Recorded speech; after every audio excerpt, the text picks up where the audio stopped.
Um, I have auto mage armor, which is nice. yes, anytime any wizards or sorcerers in my campaign automatically get just anytime they enter battle phase. Cool. Got a Order of the Fallen Grace. We're delivering this thing that got stolen. I have one lucky, a D8, a D6, a 10, and a 4. Nothing extra, but I have an Oberon shield. Yeah. So, yeah. Let's see here. Where is that? Is that under inventory? Equipment. Oh, you didn't add those yet. No, there's no tokens on the map yet. So. No, I'm talking about for the items that you gave us at the end of the last. Oh no, they've been added. Where's mine? You don't have a token on the map to open up a character sheet. I have my D&D Beyond open. Oh, yours I think is under feats. Hang on one second. Let me check. Character sheets. Slow-mo. There's yours. Open that up. Minimize Discord. Oh, there it is. I see it. It's an action. Oberon's shield. Yeah. Once per long rest, I'm able to conjure a protective dome, whereby anyone inside is impervious to any and all damage. Additionally, I may mark players with a ward. This ward grants that player planescape, instantly transporting the warded player to my location when the Dome of Protection is summoned. Very yes. Nice. So I could save any and all of you if I choose so. The only stipulation with that is it actually counteracts against Dola's overcharge ability. So even if you warded, build in something. Yeah, even if you warded Dola, and he is in overcharge stance and is gonna, doing his thing, he will not planescape because he is physically connected to the to whatever mystical energies he's pulling his Kamehameha from. So, and I tested a lot of your guys's new abilities last night. I was doing a lot of rolls. I have seen a critical fail on anybody's who does damage, and I have seen a massive critical or a brutal critical on everybody's new abilities. And let me tell you, some of you will be dealing some damage. Also be aware that I think Kempachi, Ophet, and maybe Eklund now have intrinsic double strike. You get to attack twice per your turn because of level 15 and or 14s. So, all right. But yeah. Double strike. So wait, what about me? What's going on? Like, what I got? So what do I have? Dolbani, yours is. I actually took a long time to think about yours.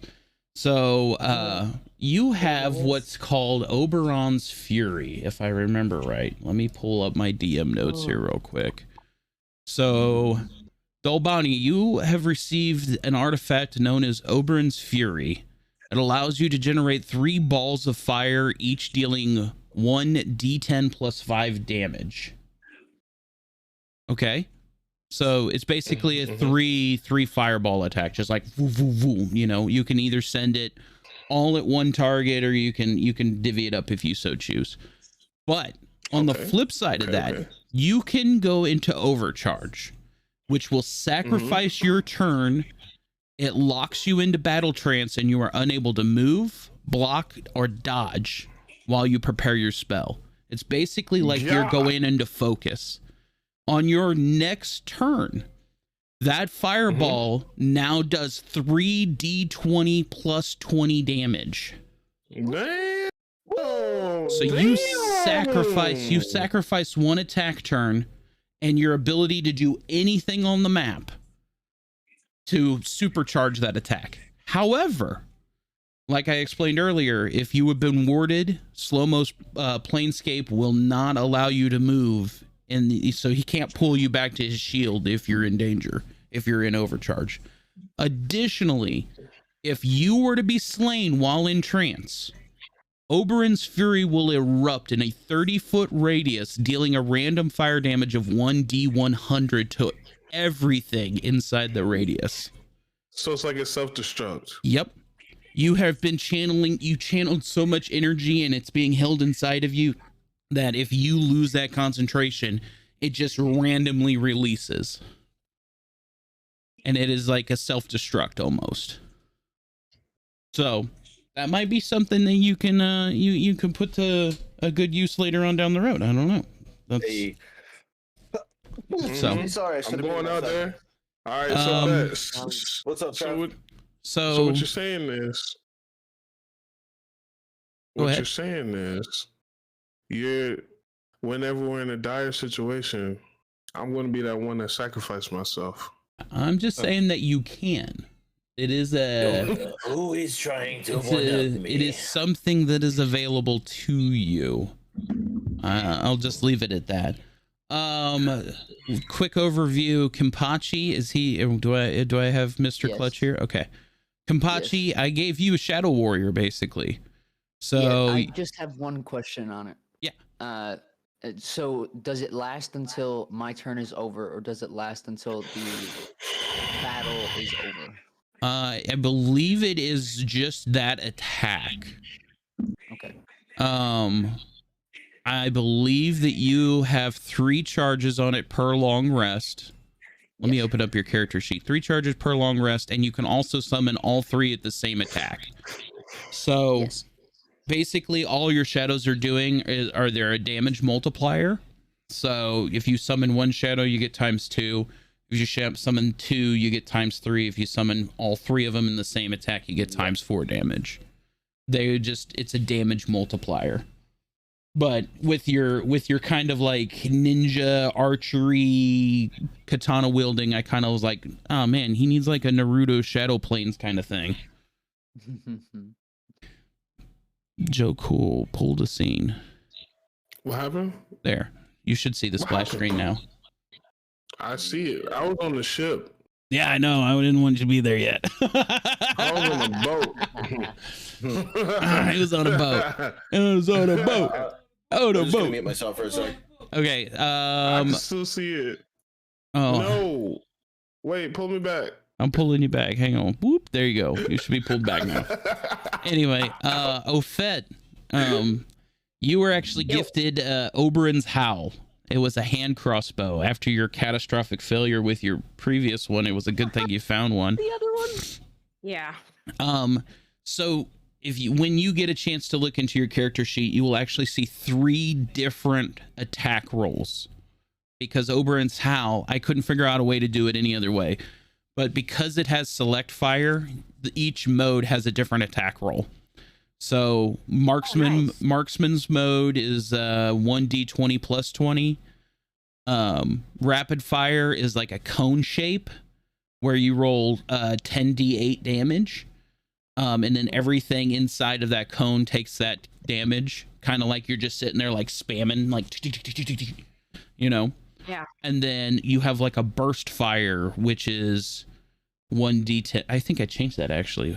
Let me hang on one second. Let me 3d10 3d10, yeah. plus 3. Plus 3, yeah. So, yeah.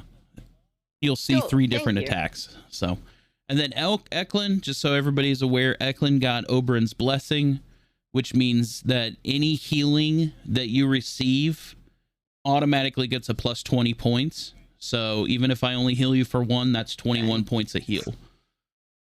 My healing spells crit on 19, which is not something that normally happens in D&D, but I'm like, fuck it, I want to crit on 19s with healing. And then my radiant damage is doubled anytime I deal radiant damage. So that is my blessing. So I don't think anybody is overpowered. Alright, cool. But I do, as a DM, hold the right if somebody just absolutely obliterating shit with something that I have made, that we can talk about maybe nerfs and or buffs if somebody's not reaching a certain level or is just absolutely destroying things. But like I said, I tested everything last night and I thought, yeah, this seems pretty decent for what you guys are heading into. So good morning, Blinn. How are you doing? Once again, guys, channel points are active on Fat Jolly Guy's channel. You're able to send inspiration dice with your channel points. So if that is something that you want to do, D4s are 400, D8s are 800, Luckies are 1,000, D10s are 1,000, and Brute Crits are 2,500 channel points. So for my players here on the table, you can spend your channel points on other players to the table, just not yourself. Yes, you can be a mercenary we hire, man. Yes. So, all right. So that takes care of all of the I mean, I guess we would call that post shop talk. So, Jolly, you look amazing. Thank you. I appreciate that. It's my hair. And I very much appreciate the picture I got the other day. Oh yeah. Some of you got some pretty raunchy pictures of me. You looked beautiful, by the way. Thank you. I 100% believe that Flo should reciprocate that picture. Yeah, don't worry, it's now I feel left out because I did not get the picture. I'll send it to you right now. Yeah, I was gonna say. I thought for sure I sent it to you, Joe. I saved it on my phone because it's amazing. Oh I don't yeah. think I got it. You didn't get it because I don't have your phone number, so. You don't have my phone number? I have Joe's phone number. I don't have Panda's. I was about to say that we are in a group text together. I'm not sending that to the group text. You know what I mean? No, I sent it You to know what I'm saying, our family group text, which is just the three of us. Yeah. Somebody, if you have Panda's phone number, send that to Panda so she can enjoy it as well. Oh my I don't have Panda, God. but I could DM Panda. Oh yeah, you could do that too. So. Damn. Ooh. He looks good, right? Yeah. Good morning, Cupcake. And the fact that it's a live picture too.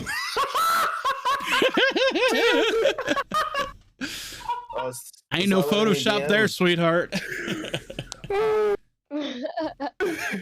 right, I'm saving that. Oh, all right. So shall we just get into it this morning, guys? Yeah, why not? All right. So, welcome everybody got you. to the newly named Whoa. Ark of the Dragon God campaign. Ooh. Oh no, you spelled dragon. Dragoon? It's Dargan God now. Apparently, I misspelled Dargan God. Okay. Man, Ripperoonie, womp womp. We are right on it. We are right on it, everybody. 10 are out we of doing 10. cameras, or are we all not doing cameras? If you want to do cameras, I can put them up. I hadn't even asked. Just in I will Discord. not be able to do camera. So when you're in Discord, just go launch your camera right here. Turn on camera. Hold on, I need to go look at your Oh, there he is. All right, it says turn on camera. Y'all sure y'all want to see my camera? I don't know if my camera's gonna work while my stream camera's on. I may have to shut my stream camera. Chat, I'm shutting my stream camera off. Yeah, I was gonna say you could probably launch a virtual camera while you're streaming, but let's see here. So delete. Turn off. We're doing this live action, guys, right here. Just changing Dargan God because I'm dumb and was tired when I did this. I'm keeping Dolomani. All right, chat. Okay. So if you want to see me, Jolly's got the full overlay. I don't. Look at you. Look at you. You're beautiful. Mm-hmm. Hey, Jolly. Yes. I love your face. I love yours. It's that beard line, man. Look at the room, though. Right. Oh, man. The camera needs to be adjusted. All this wasn't supposed to be seen. It was perfect to, like, right here. All right. Can I adjust my camera, like, so it's not my entire messy room? Probably. I am not on the splash screen. I'm only on Northport. Oh, see? Oh, see? I'm not the only one. Oh, I just moved myself over too. Everybody just moved. Ah! Everybody is going places. Oh well. Yeah, I accidentally put stuff on the screen. I don't know how to take it off. I can't remember. That's fine. We'll Jolly's figure it gonna out. move us back. No. I'm just surprised none of you had any questions about the overmap now that we finally have one. Well, I was gonna ask where we're technically starting on that map. Like, what area are we on? The lower portion, on which coast? So, give me a second to change this misspelling that's egregiously. This is Foundry, not Roll20. Yeah, this is Foundry. I like both for their own specific reasons. I like this because everything is here. I Yes. double click my character, my sheet's here, and I can click right from my sheet to the sidebar. Whereas I find in Roll20 I have to keep my extra, like I have to keep D&D Beyond open on a separate window and kind of play it that way. Okay. There's a way to do it in Roll20. I'm just not 100% sure the best way. I think you have to like alt click your name and then I don't know. It's too much. Is my Yeah. voice changing? It I is. just double click. I keep my window right here. I keep the screen rolled up like that, and then I have everything I need. Boom, boom.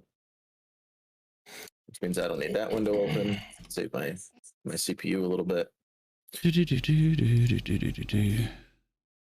Excuse my voice. He's trying to copy me.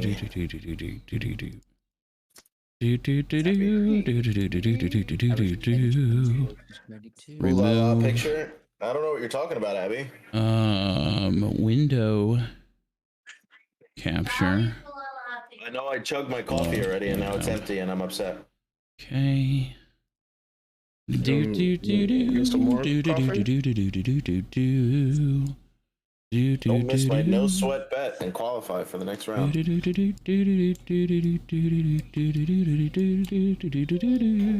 my love.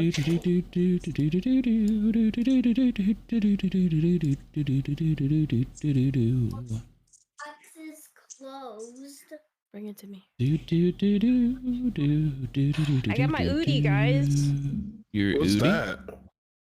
It's a giant, oversized hoodie. Hoodie? It's like a blanket looks hoodie. Oh, Sounds awesome.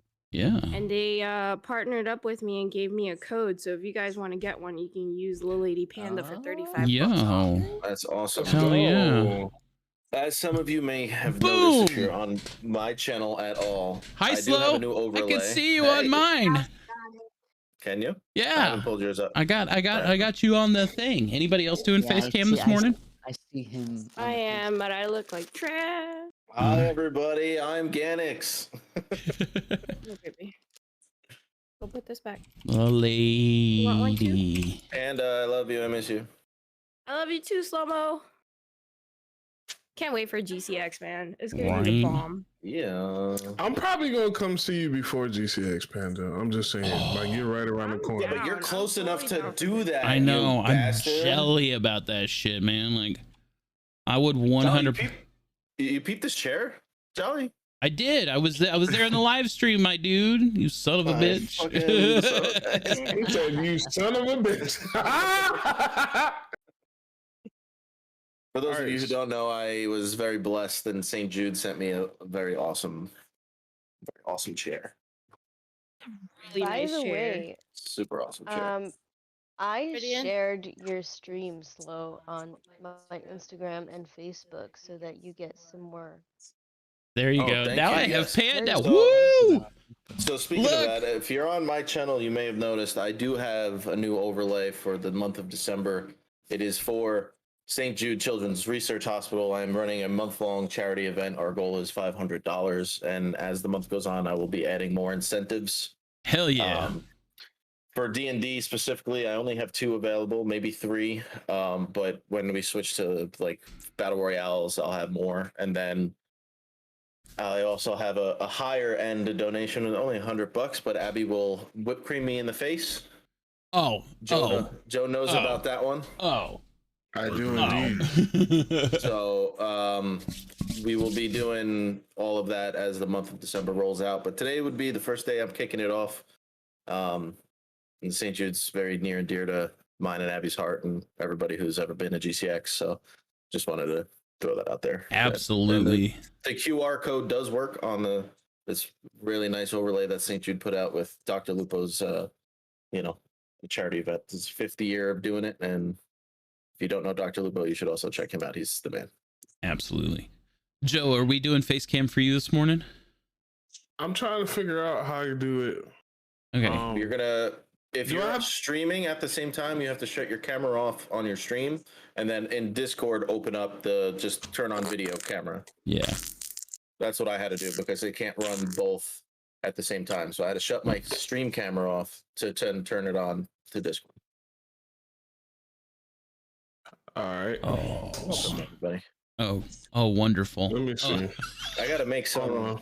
Hold on. I gotta make some Stream Deck buttons for this Yeah. charity event too. I haven't. So funny enough my when I have a new person join, so like I basically am taking a window capture for each individual screen. Every time somebody joins, it moves everybody down the list. So I just seen Slow-Mo disappear and Panda takes Slow-Mo's place, and now Joe is sitting in Panda's place. Oh, the beauties of doing this shit live. So all right. Oh, Joe All right. with the Rograts shirt, dude. Your room looks amazing. Came out great, Right? dude. Thank you. I need to take my shoes out the background, bro. Like, All right. come on, cause it's cut out on the stream. So Well, that's what I'm talking about. I got boxes over here and this over here, but all I have on stream is this corner that's actually clean. So like when I stream, you have my slow-mo that I made in the background and my Jenny Finch jersey, which is gonna get removed and hung up eventually. But like, it is what it is. Okay. you see that? You see that slow-mo? What is that? A fucking telescope, my guy. You've been doing some astrology? Bro, I've been looking at the moon. Astronomy. All right, hold on, guys. Astrology is the Okay. study of stars. No, They're astronomy is. Astrology is. I know. Astrology, just isn't that testing you isn't guys. that the constellation That's- thing? That's like Virgo and Capricorn. Yeah. Slow-mo. I wore the purple shorts for you. It's horoscopes. Horoscopes, Which is- that's right. Pseudoscientific since the 18th century to claim discern information about human affairs and terrestrial events by studying apparent positions of celestial objects. So it is also the study of stuff in space, so you can use a telescope. Don't yell at me. Slow, never I change. can't. Never change. I would never. Background or no background? Background or no background? I got a fucking fan in my background too, dude. So my brother hooked me up, and I got this thing now. Hang on, it's charging. I'm gonna plug it quick. And I have this, Joe. What you got? I have this thing. There we go. And this All right. literally will sit on your desk and point at you, or it'll clip onto your monitor, and then you just turn it on, and it's a little fan that Slow. blows right in your face. Slow, that's It's so cute. cute. I'm gonna send you my fan, Slow. All right, you ready for this? Boom. Yeah. Photo Yeah. inbound. All right. It's a cute little fan. My brother was like, "You want it?" And I was like, "Yeah." My room gets hella hot when the pellet stove's rocking. There you go. Yes, sir. That's But, good. That's I hope literally everyone's ready. that's literally a Honeywell 10-inch fan that I drywall screwed to my wall.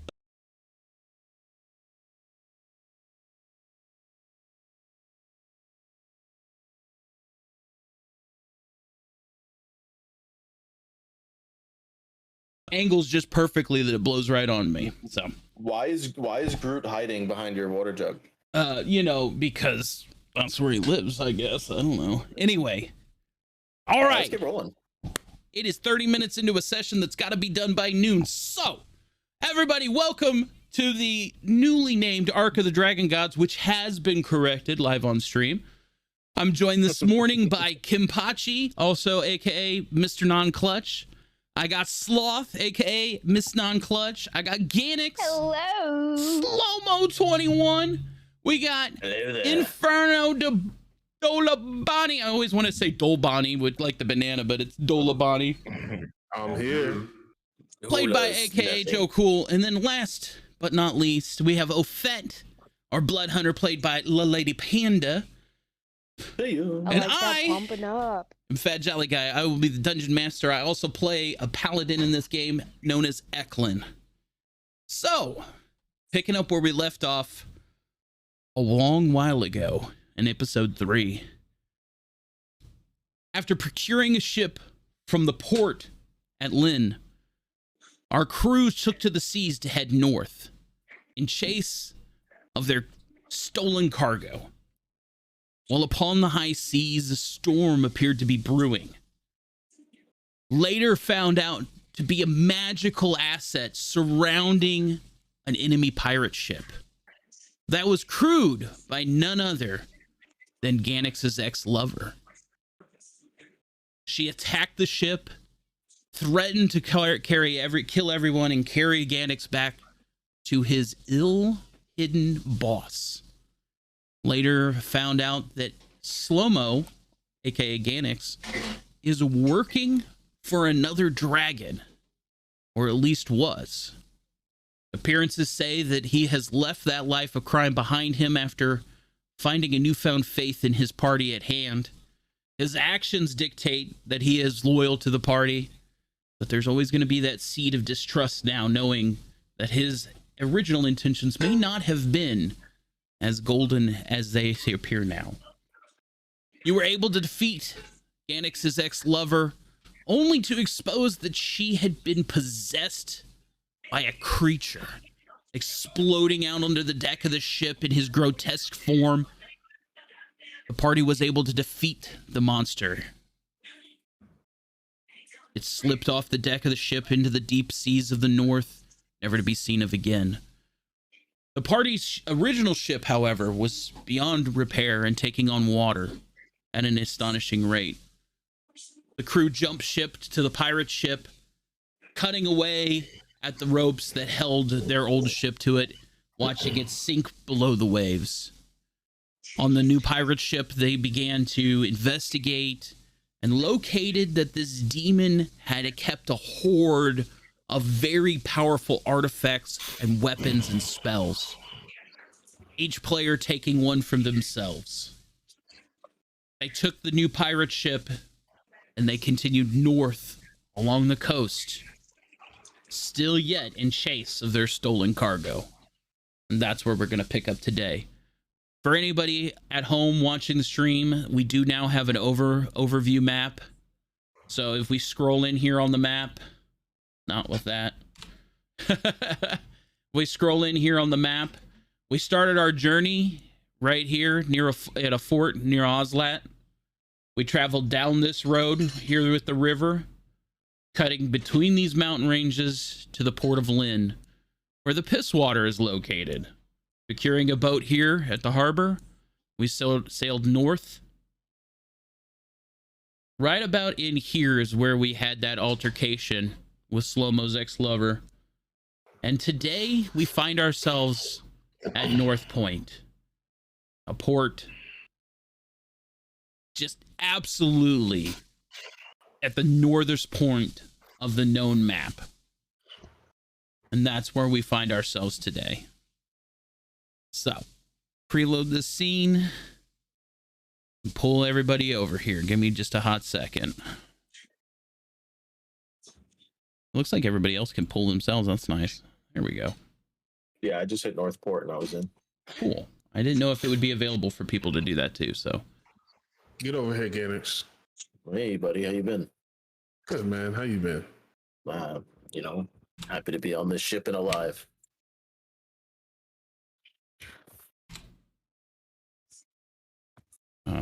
Hang on. Why is it not letting me delete that?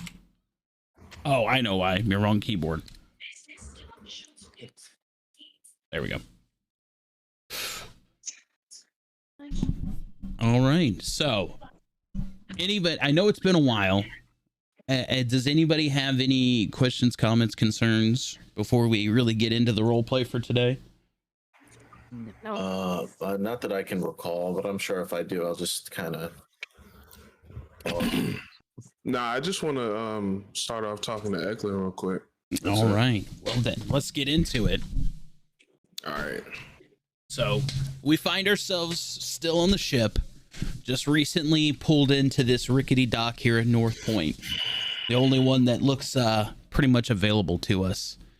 As you can see, the snow is starting to lightly fall. It's frigid. We're talking like it's about you know, too cold to be out here, you know? Not like below zero freezing storm, obviously, but like it's cold. We'll go from there. All right. Hope you don't wear the cold. All right. We good to go? Yes, let's run it. All right. Dolabani is kind of laying on the cargo on the edge of the ship. Walks up to Eklund. Is it morning or noon or night? You're to that point where you're so far north that like it's daylight out, but there's no like real way to tell what time it is, you know? It could be 2:30 in the morning with the sun out, you know? Okay. All right. Eklund.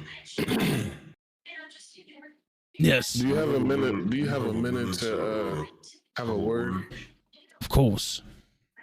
All right. Kimpachi, do you mind giving us a moment? I want to speak with some matters with Eklund on a one-on-one. I suppose. Eklund, what do you think has come of the situation with Ganix and learning about his past and knowing that you dealt with dragons before? Should this be something concerning? I don't know. He didn't seem quite inclined to go back with them, but he did hide this from us. I say at this point we just keep an eye on him, but he's earned our trust time and time again. He's fought with us. I mean, was it a ruse to get in close to be able to do it? I don't know, but he has held on to that medallion and he wouldn't give it up. So the closer we get to this cargo, this chest, just keep a weary eye on him. But for now, I say we just give him the courtesy that he's provided us. I understood. It's just a little weary because I agree. He's very keen on keeping the medallion. We already know that it's a key to opening the chest. Now, here we are getting attacked by his girlfriend. I mean, obviously, she got sent because the boss wasn't happy with him, so maybe there is some distrust there. I don't know. I don't know. I don't have all the answers. All I know is that we've got to find that. Just as a precautionary, Dolabani starts walking back and forth, pacing. Do you know of any spells that the Crusaders used back in the day that may be of use to us that I might hone? So, the longer that I channel this divine energy, the more I seem to remember. And I remember a binding spell. I remember of a binding spell.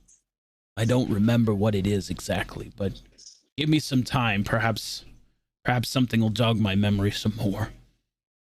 But I remember that's what we chained the dragon with, and that's how we forced it into the chest to begin with. But I don't remember what it is.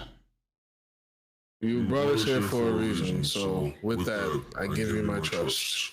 I will be taking my leave now. Thank you, Dolbani. Kimpachi, you're free to go back to Eklund now. Why, I thank you.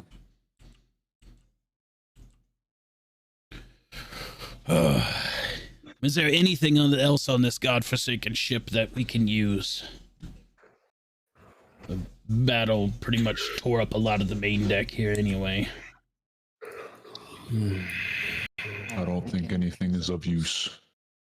Well, we're not going to find much for food up here. Might as well scavenge around and see what we can find. I need everybody to roll for investigation, see what they're able to find. I was just about to do it. How to play. And Yeah, So- double click your character. Double click your character and Oh, have my. investigation. I was Thank close. you. Oh, Oh. I roll a 20. God dang!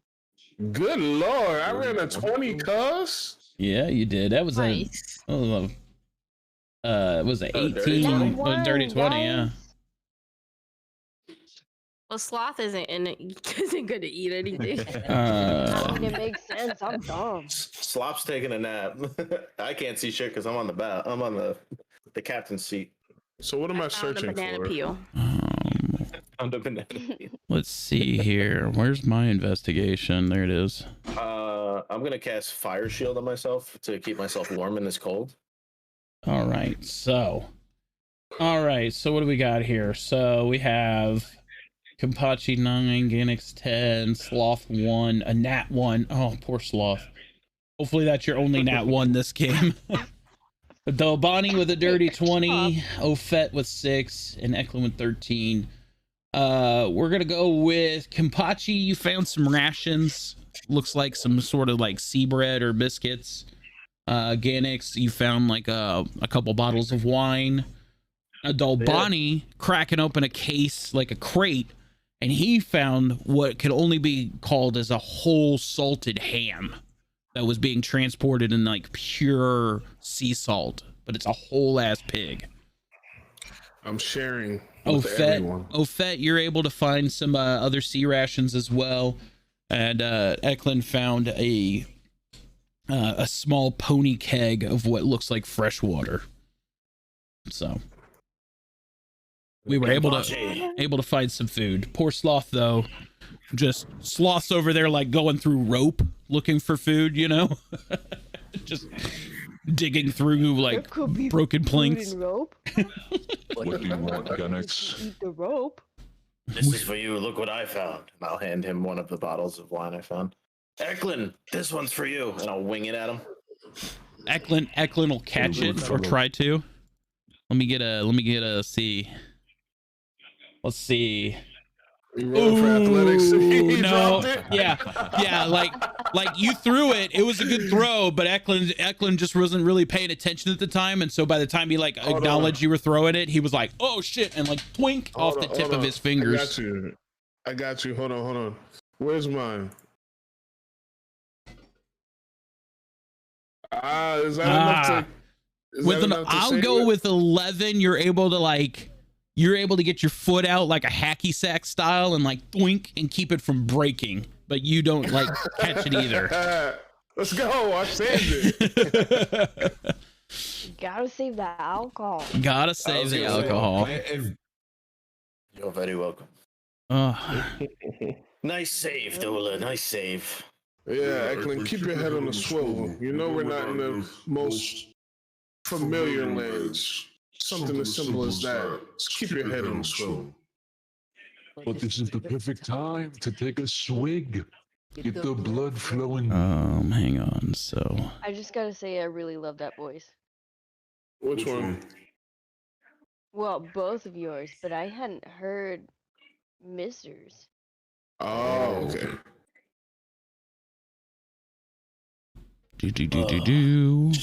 I just realized that half the face cams aren't working, so give me just a hot second there. If you guys want to keep role playing with each other, I'm gonna try to fix this. Can you eat rope? Is it nutritious? Ow. Can you eat rope? I don't think rope is quite the nutritious thing, but I'm sure in a pinch, if you had to have something, maybe our priest here or a healer or somebody maybe could give us a way of making it into something else. You oaf, you cannot. I've never been so scrapped for food to try rope, so I've come close, but cannot say for sure. Well, Sloth, I have something that I can share with you. You give me food? Yes. You fought valiantly, and you were one of the key pieces to us winning that last battle. So I'm more than willing to share my salted ham with all of you. I'm drooling now. Ganix, Yes. have you ever been to this park before? This port? Yes. Or anywhere near here before? No, never. But I do Shame see we a don't have suspicious. anybody that knows the land.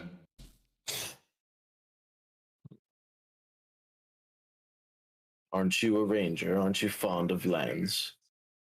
Yes, but I've never been this far north. I wonder if there's a king in the north. We should take his King in the north.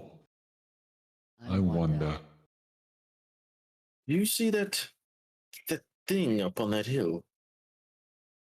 The little hut. Is that what's coming out of the hut? Is what concerns me. It's pointed directly at us. I do not know what that would that be a cannon? I mean, a launcher of some sort? I'm gonna say I mean, and then just kind of my shoulders are gonna shrink, and I'm just gonna be like harpoon gun. Harpoon gun. Yeah, we were supposed to make one. We didn't make it yet? I thought we made that thing. No, our ship got destroyed. Yeah. Wasn't shooting the cannons on the ship enough? Never. I mean, Never Ofet did blast that thing, right? It was Ofet? cannon. Yeah, with a Yeah, cannon. she's She's the shot with a only cannon. one that's successfully hit anything with a cannon yet, so. So since I'm on the deck, can I roll for perception or just to see what's in the area and stuff? Absolutely, go right ahead. I'm gonna go ahead and roll for an investigation again, just to see if there's anything down here. Give me that. Give me that. Is there something in particular you're investigating? Just to try to form more rations, or Okay. anything that we could take along the journey, whether it's So, Kenpachi, you start digging through the crates and barrels on the dock, and it's old stuff. There's like a crate of tea or coffee, probably been here for years, has caught wetness and is molded. Some of the crates have fabrics in it. Like, it looks like trade goods that just never made it to wherever they were supposed to go in a timely means. Not really anything of value or anything. I mean, there is materials here that could be used for things, but just everything's just very old and disheveled. Like, this port is not somewhere that people come to anymore. Ganix with a perception check. Ganix, you can tell though. There's this little dinghy right here, tied up to this dock. It's newer. The rope is fresh. The knot is fresh. It definitely, people have just been here. Well, I feel bad for whoever tried to sell these off. The terrible merchant. Kenpachi, look over here. This boat, it's rather new. As you get closer to me, you feel warmth because I use my flame shield. And you're like, just. Nice. May I get a little snuggle? Of course, I have an everlasting supply of warmth right now. Eklund, do you see that we have some visitors? Do you think this might be the ship that they took to get here? It would be one hell of a ride if they did. My bet is that storm probably did them in, and this was all they could find to continue the journey. If in fact these people are the ones we're after. Dola, stop playing captain and get your ass down here. The hell you want? We have visitors. I'm gonna hop out. Have no interest. Of course, no interest. Let me know when the battle begins, if there's a battle. I have no interest. My ancestors of the past, they say I should not waste my energy or strength on these weaklings.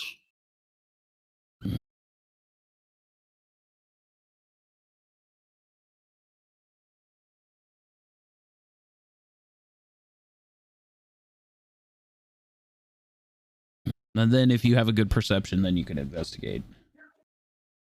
Fuck yeah! It's reversed! It's a reverse die! Why is it reversed? What? That's a nat 1, bud.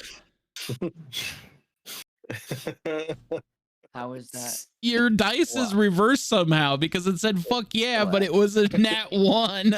It did. That's the worst. I was so excited. I was like, it said fuck yeah. I was like, yeah, nat 20. Oh, wait, no. Kimpachi, when you're looking at the boat, you kind of look back up at Eklund and Ganix and you go, yeah, it's a boat. No shit, Sherlock. No shit, Sherlock. Alright. Let's keep moving. So I'm going to walk to the edge of the dock, and then I'm going to run a roll of investigation to see what's going on. Or is it perception or investigation? Perception lets you do like a general look. Investigation is for a specific thing. Alright, well, I want to do a perception.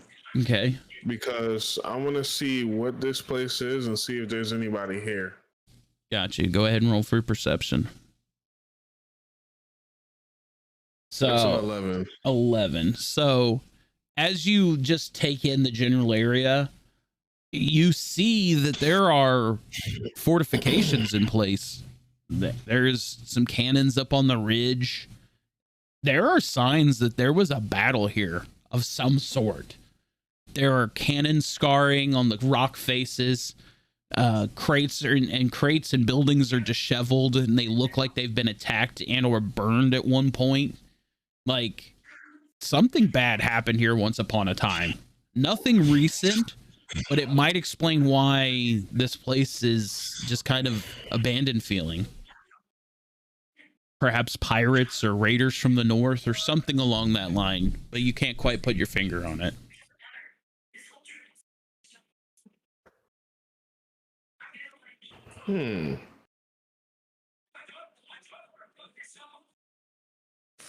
Should we investigate this ship a little more? I know Kimpachi had a look at it, but he didn't find anything. If you would like to, go right ahead, ma'am. Offet. It's a boat. Should I do perception? Perception for generalized, investigation for anything specific. Oh my god. It is in fact a boat. What do you know? See, Offet, I told you. Oh my god. Would anybody else like to confirm the fact that it's a boat? No. Dolabani kind of. I think actually I am going to roll for an investigation after Ganix. Oh, Ganix, I'm tired of everybody's acknowledgement of the boat. Actually does a good job at perceiving what it is. The boat is taking on some light water, but it has been freshly. It's the sails are put up correctly. The ropes are newer. They don't have the same mold and sludge on them that the rest of the roping near the deck has. He's able to see in the bottom of this dinghy where the impression of the giant chained chest was sitting. It had scuffed and scratched the bottom of this boat. You're muted, right. Slow. How do you not see that it is indeed a boat? But if you look right here, you could see the imprint of a chest with chains. No, I just think that's the discoloration of the wood. Definitely just a boat, guys.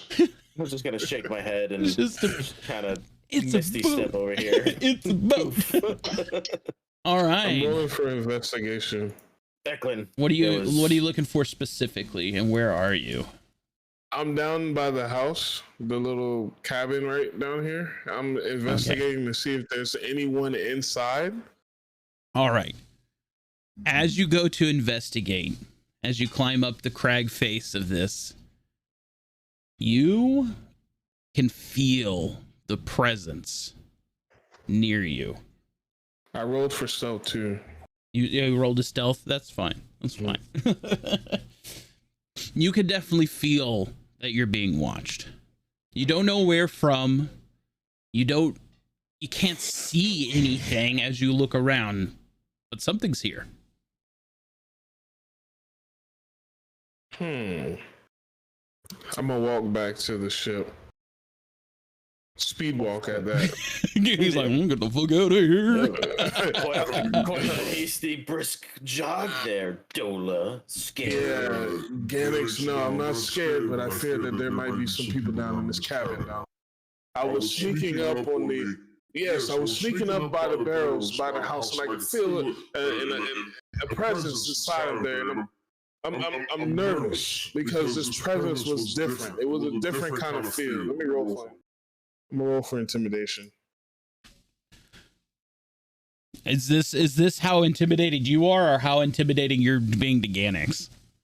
Intimidating. How intimidating that presence was. All right, hang The on. feeling of Let presence. me do that then. Oh, okay.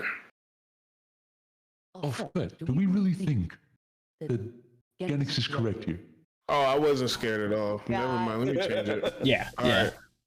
So I felt this presence, but it wasn't so overbearing. But it was.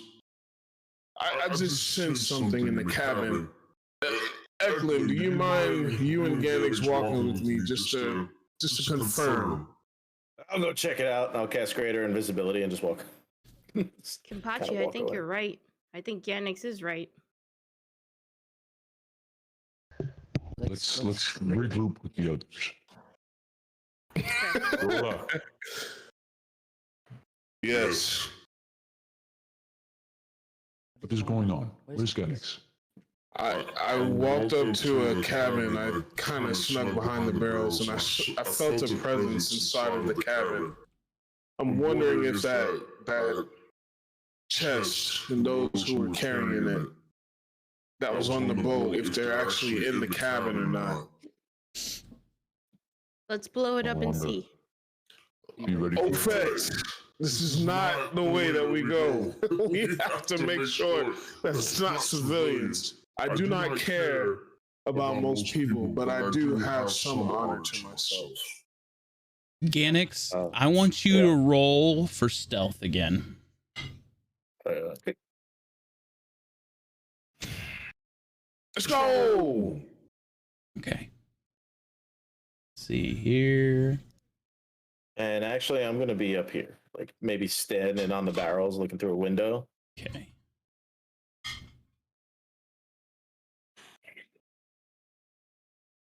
I need coffee. Finished mine already. I need to remember to make my rolls over here, not there. All right. As you're peering through the window here with your greater invisibility, you can see that on the inside of this building that there are 2 dead bodies laying on the floor. They're not new. They've been here for many a frost and thaw, but they look torn open. Claw marks is what I'm saying. So they've been there a while, but because of the weather, they're preserved. Yes. Okay. The frost has preserved what remains of them, but they are torn open and have been there for a long while. Savagely, just the 2 bodies, nothing else. Just 2 Or do bodies I in roll there. for that. No, I'm telling you, this is what you see through the window. Okay.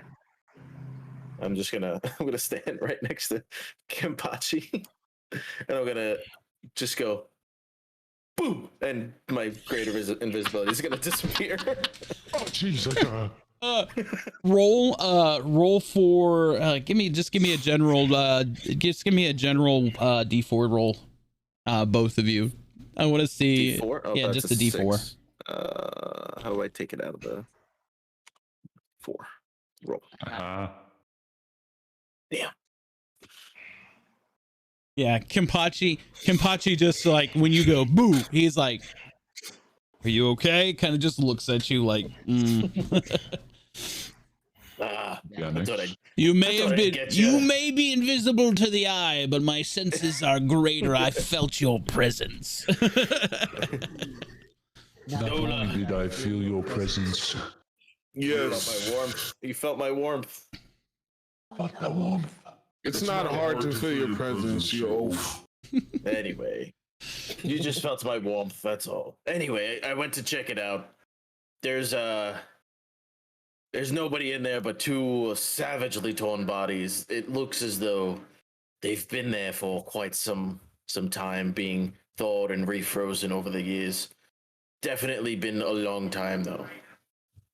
Did you go and investigate the bodies? Chris, is that you? I was waiting for you guys.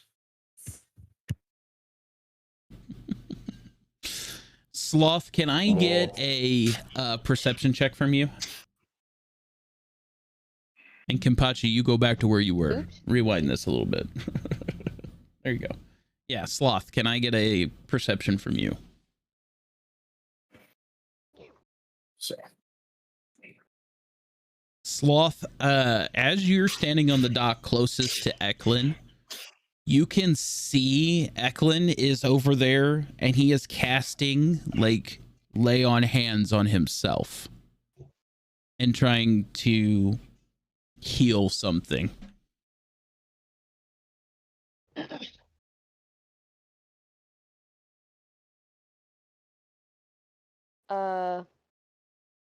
Yeah, you good?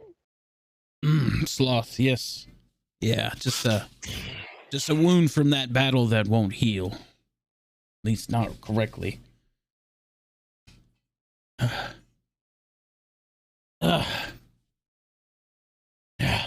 Better now, I think.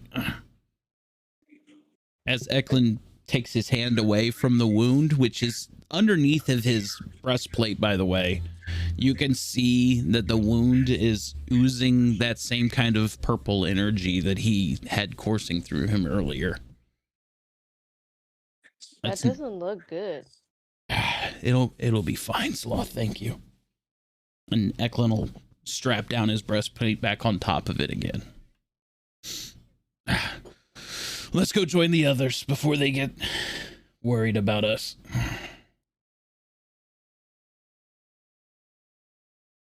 Alright. Eklund will just pat Sloth on the back because Sloth is so much bigger than him. Just, yeah, like everything's all right. Just thank you.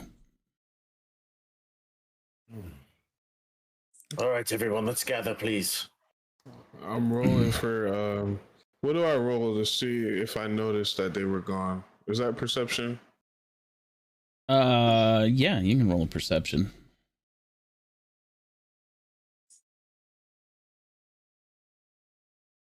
You know that they were out there on the dock, but then you've seen them come back. Like, they weren't too far away from anything. Okay.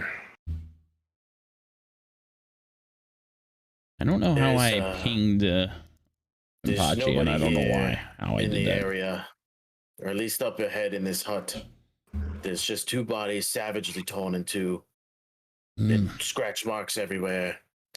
But I do have an idea if you guys... It requires you to be willing. And I know that trust is hard to come by. So I want your all of your opinion on the matter. Speak your mind. I, for the sake of brevity and you guys not knowing what happens when I disappear or go invisible, I could link all of us together through a telepathic bond so that we may communicate. And this way, there's a streamlined of information so that nobody does anything rash or brass. I just Radio? there I have don't been want you some knowing my thoughts. inspirations thrown in chat. So Kenpachi, give yourself an lucky. Ganix, give yourself a D4. Ganix, give yourself a lucky, and Joe Cool, give yourself a lucky. How do I give myself a lucky? Just write it down. just write it down on a scratch paper or something. I also keep track of them all here. So if you don't have it, I'm just letting you know that you have an extra lucky today. Thanks to viewers in chat. Whoever gave me a lucky, I love you. I'm sorry. Welcome. Whoever gave me a lucky, I love you. It was Panda. Panda Thank you, Panda gave Slow-Mo and Joe Cool luckies. The Hicker gave Slow-Mo the D4, and then Slow-Mo gave Kenpachi the lucky.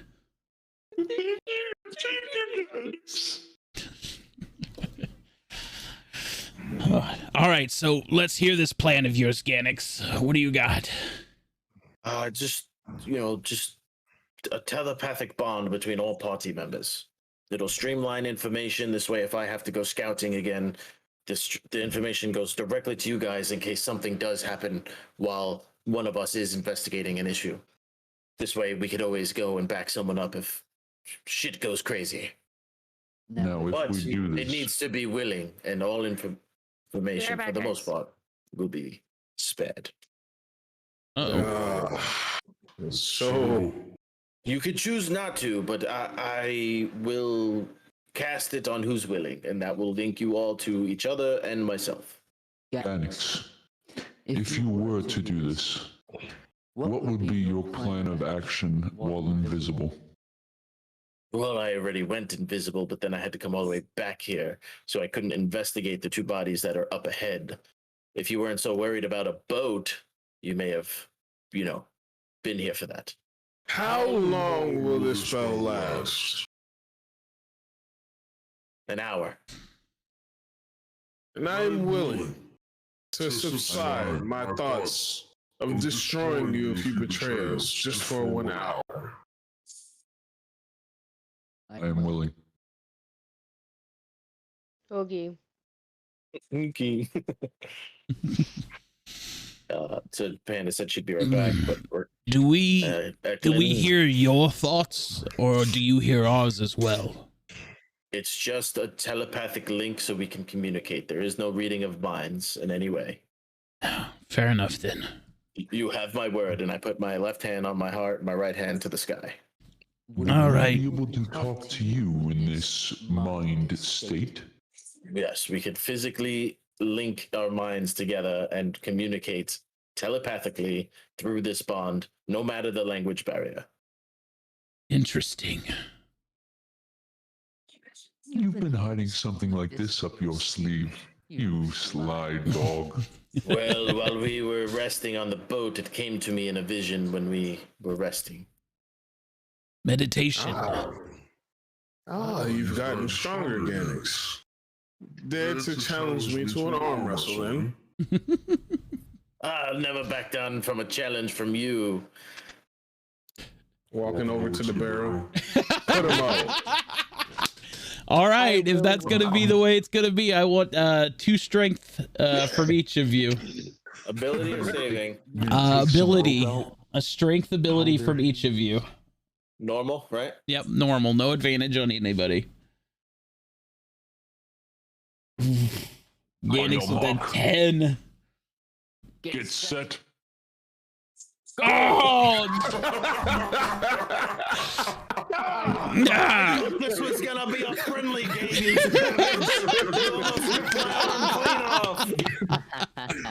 I thought you were getting stronger, Ganix. Stronger in the mind, you brute. I'm a wizard. It seems that I still have No. the upper hand. Now, you do it again. Go do it again. This time Dalbani's strength ability check versus Ganix's strength plus wisdom, because he's going to use magic to not necessarily cheat, but improve his odds. So how do I roll that? Just roll 2 of Strength them. and wisdom. Just 2 strengths in total, or a strength and a wisdom? Strength and a wisdom. Okay. Ability only. Ability only. Okay. Do I run an advantage? Dola first. No, Dola, he's like strength of the mind, and he's like, I will show you, kind of thing. So you're gonna go back at it Double or again. nothing. Let's go. Yeah. Even though there's no bet. Even though there's no bet. Here we go. Oh, damn.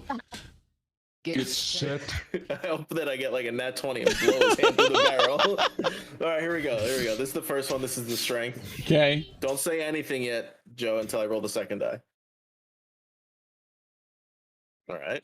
And then the wisdom, which is my magic enhancement. But my strength alone him this time. So. Right. But because of that nat 1, here's what I'm gonna do. So this time around, Dalbani, he kind of like, yeah, I did kind of blow you out of the water. So he only kind of half-assed himself anyway. So the fact that you're like, okay, I'm gonna really give it to him this time, and you're like, with your normal strength, but then you're like, you're so focused on the strength that your magic, you're like, I want to, come on, give me some magic with it. You're like, you're so focused that you're winning. You're like, yes. It's a very close victory on your part, Ganix. Best 2 out of 3. Oh, yes. Do it. By this time, Eklund is taking gold coins out of his purse, and he's like, him and Kabachi are like betting with each other now. Again. Eklund, 1 gold piece on Dalbani. Oh, I'll see that action. Sloth, do you want to get in this? Ooh, Dalbani's not holding back this time. I'm gonna do it with magic again after that. Okay, there's the 8. I need a little something. Come on, Magix. Come on, magic. Baby. Come on, dude. Use a lucky on that slow. Come on. I'm using a lucky. I'm gonna use the lucky and roll again. Let's go. Oh, come on. Eklund, I might have you. A 17 and 5. That'll do it. As you're both engaged in that arm wrestle, it's kind of even, and Dalbani's starting to win and pull away because Dalbani's giving his all, and he's gonna be like, magic, and you just see Ganix's hand just start glowing, and like, wham, as he slams Dalbani's hands down, and he goes, see, magics. And then I'm gonna turn to the bettors and be like,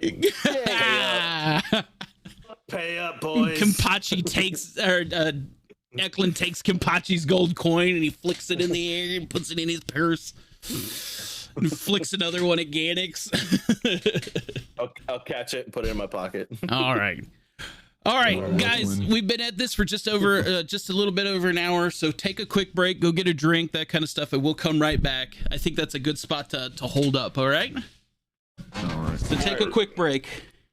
I'll be back. Well, I'll be right back. Eklund to the loss. I will take a sip.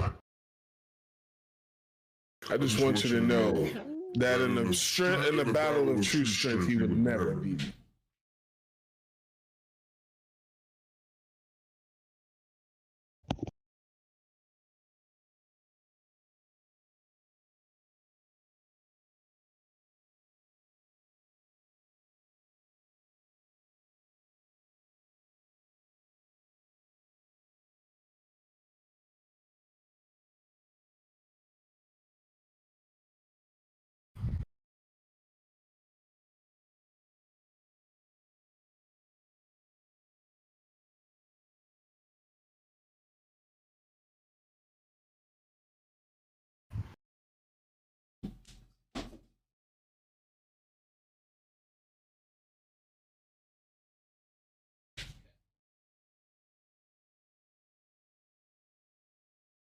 I'm back. What did I miss?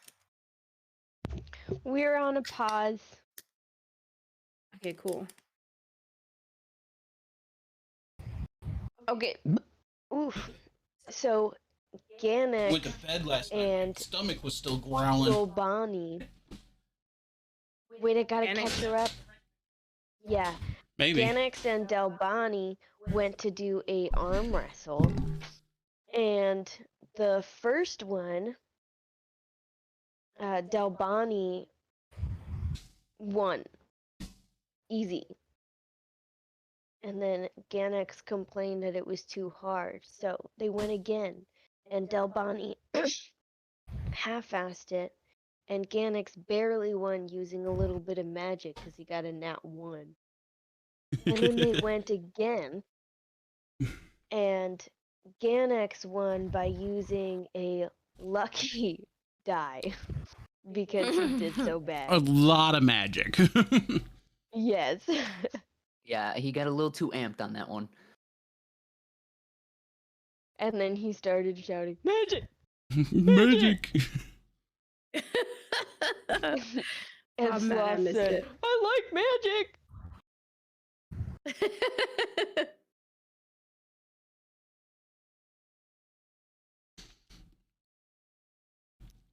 Had to Magic reorganize. wins all the time. Had to reorganize the cameras again.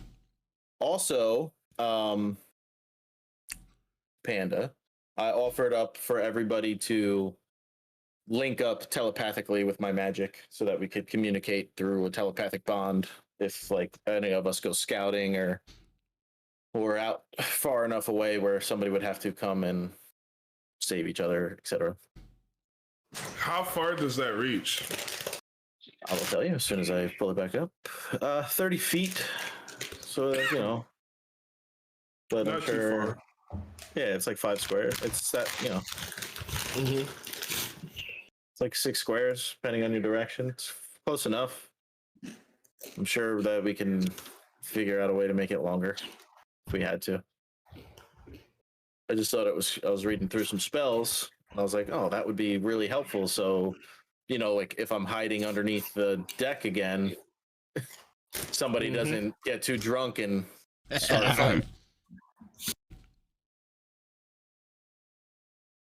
Well, how's everybody doing? Oh, my camera shut off. Or did you shut it off? I am trying to figure out what's going on because something is not right with the cameras. All right, I mean, it's our first They're time. frozen. Yeah. It's our first time. I'm not gonna put mine back on. Okay. Yeah, if it's an issue, I'll, Hey, guess what, friend? Oh, damn, I can't do it from here. Timeout? No, you're banned. Done. I got you, Jolly. Don't you worry. Thank you. I Ain't appreciate nobody you. go in my friend's chat and say, do you want to promote your channel for followers? The price is lower than any competitor. Fuck out of here. Pardon my French. No, you're fine. All right, let's try this again. So,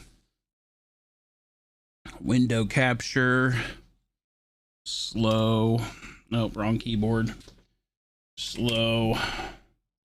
Click that. We want. See, it doesn't even offer Discord as a window now. What if I popped out this? Whoa. There we go. Oh, I got a brutal crit. Oh, yeah.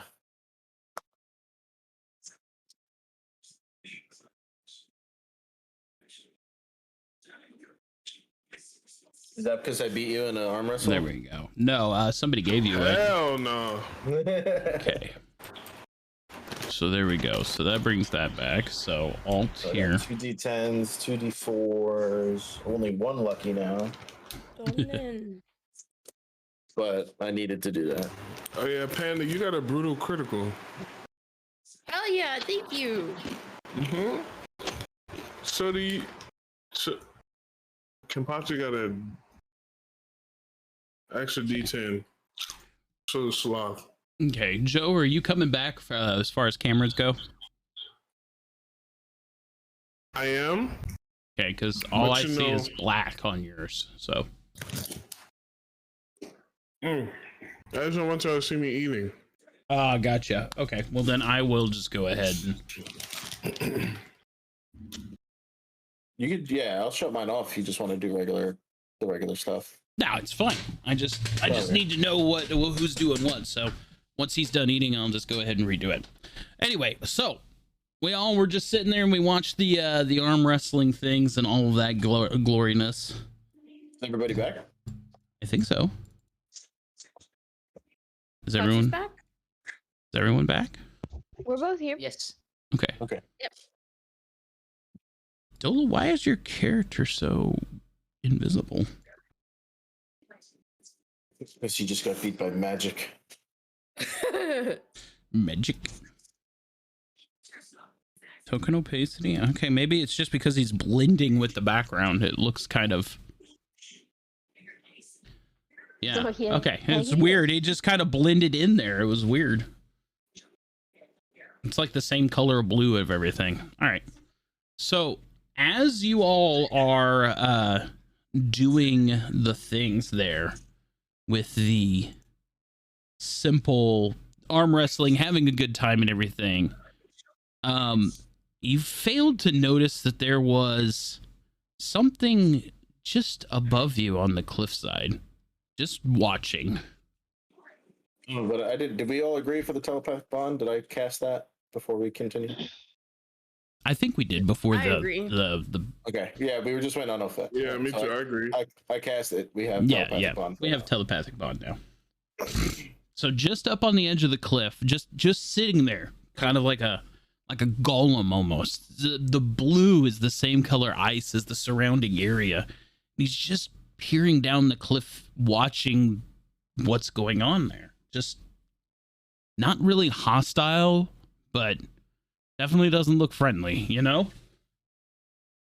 Can I cast perception to see if I notice the gargoyle? Go for it. Yeah.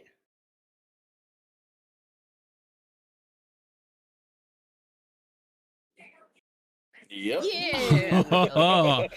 Not only do you notice the gargoyle on the cliff face, that you realize that it wasn't there earlier. Like, it's not like it just wasn't noticed. It was not physically there, and now it is there. And as a blood hunter, you're aware of what this creature is, and this is an ice devil. I'm gonna call down at everybody. Hey, We have telepathic nice bond. double Don't up yell. We have telepathic all right. I yell in my head. Yell in my head. There's an ice. I imagine What? yelling in your head is like this, like, Hey, guys, can you hear me? There's a thing on the cliff. Hello, can you There's a hear nice me in devil your on the cliff. brain? Yes, we read you. It's not that hard to telepathically talk. Slow down. What are you saying? There's an ice devil on the ridge. Now, let's not be too hasty. An ice devil, those don't exist anymore. Just look up.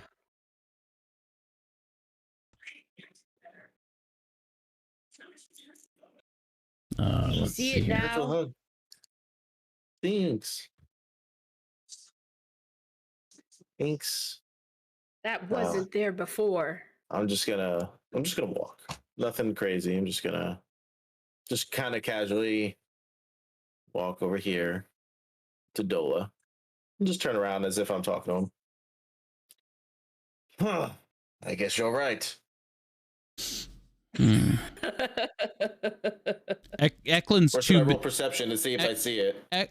I rolled perception because Eklund, he's got a gambling and drinking problem, so he is more busy counting his spoils than actually paying attention at this point. Just gonna ignore the screaming in their head. I mean, Right. he's It a paladin. doesn't He hears screaming in his head all the time, so. I don't have much experience with these. It doesn't seem hostile at the moment. Who Yeah. has? No God. Yes, who has experience? Should we perhaps retreat? Should we just rip its head off? I mean, I could always use a new piece of armor. What the hell do you mean retreat? Do we ever back down from the battle? But I do want to see what's on those bodies, Dola, don't you forget. This Well, why don't you go do that while we handle the creature? Say less. Cast greater invisibility, and I disappear. Uh, And then I'll get to hear. Yep. As you're going up And- the hill, another ice devil has appeared near the wall of that building. Get ready to fight. And now I'm in my head, and I go, we're gonna have to kill these things. There's another one over here. Yeah, Get ready that's for why a I battle. said get ready to fight. Your stealth check is high. It doesn't seem to notice your approach, but you noticed it standing on the cliffside. I'm Is this a freewheeling cannon, or is it locked position cannon? It's a cannon. It has ammunition and powder near it. I'm gonna roll for investigation on Eklund to see if he knows anything or if he's seen any of these monsters before.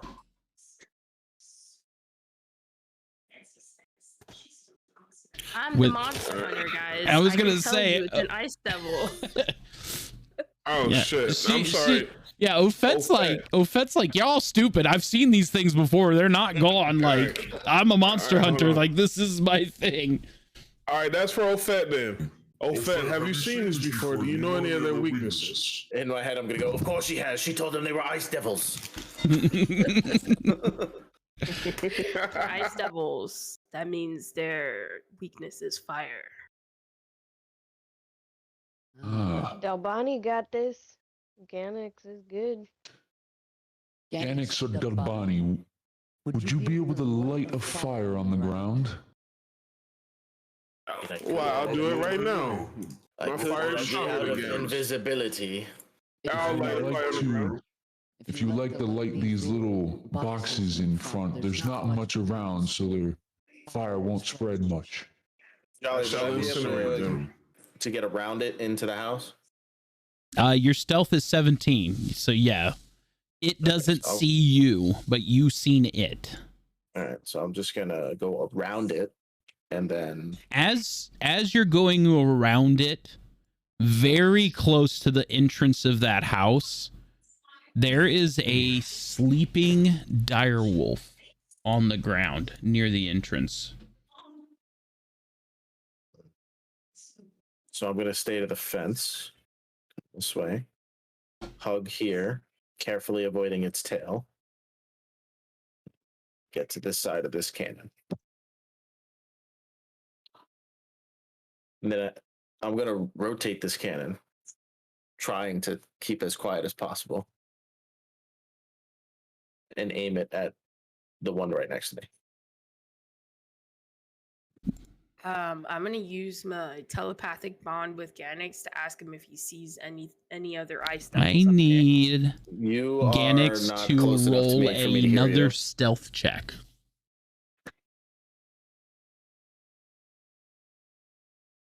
That'll do. Oh, So the Damn! the ice devil had a perception of 21. The only way you could have done this is what you just did there. You are That's able dope. to move the cannon freely without either A, waking the direwolf, or B, alerting the ice devil. So I am positioned to just. I'm loaded and ready to rock and roll. Let's put it that way. Cannon aimed at the ice devil. Yeah, at the one that's closest to me. Okay. What I'm is not the firing rest at of it. the party doing at this point? All, 'Cause- all, Getting my all, crossbow ready. Yeah, I got my. Kenpachi's got his longbow out, but he's just waiting for Dalbani to light a fire. I already lit the fire. Oh, you did? Yep. Yeah. Can I And- use the Well- fire with my bow? My Well, crossbow? I kind of planned on just putting that tip of the arrow in the fire, hoping it would catch flame. I think if they're not fire arrows, I can't do that, right? They're not fire crossbow arrows. You can dip your arrows in any open flame that's available to you. Yeah, we're just out of range for me to talk to Kenpachi. He's at 50. How far Needs to away be are at the 30. ice devils from me? All The set. the first one up here is approximately 40 foot from you.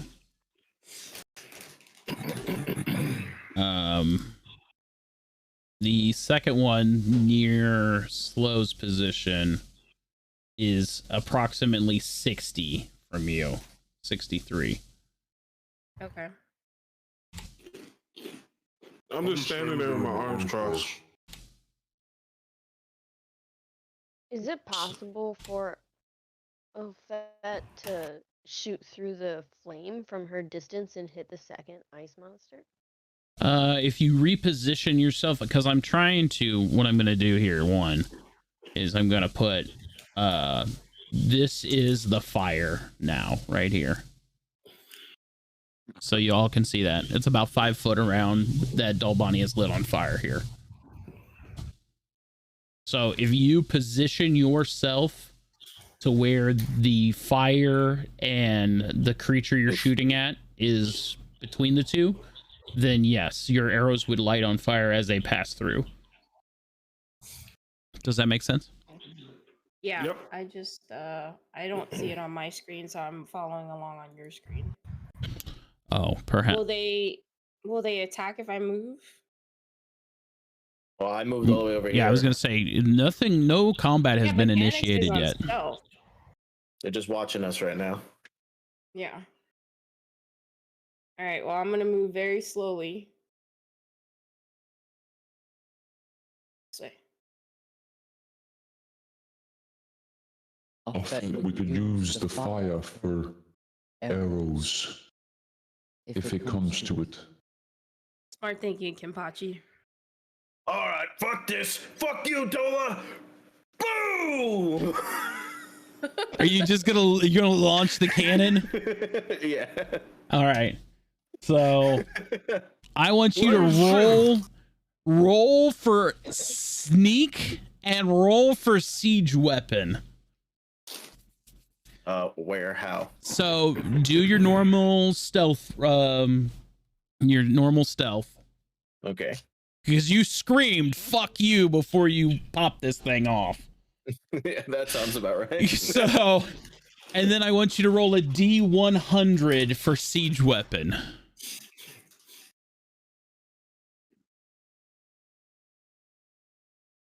Roll a D100. Yep, D100. So this, and you're targeting this guy right here, correct? This one right here. Yeah. So But how do you roll a D100? down in the dice tray. On the bottom, Yeah. the last one all the way to the right, just above roll. If you hover it, it says D100. Yeah. Yeah, it's the only one that has 2 die. Yep. So before initiative even starts, obviously you screamed at this thing and blew a hole in at this ice devil, dealing 42 damage to him right away. In sneak mode. So we'll go ahead and drop this down. Oh, wrong keyboard. Okay. So you did pretty good damage with that cannon shot to this ice devil. Let me go ahead and make his health bar visible to everyone. There you go. Damn. He's strong boy. He is strong boy. So now you're always for everyone. There we go. Frantically trying to reload.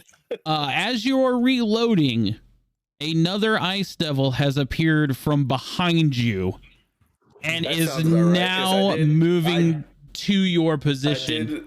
I did roll a nat 1 on perception to see if there was somebody behind me. Yes. So now you have this ice devil right on top of you, and that is going to initiate combat. So I need everybody to roll for peace. initiative. So here we go.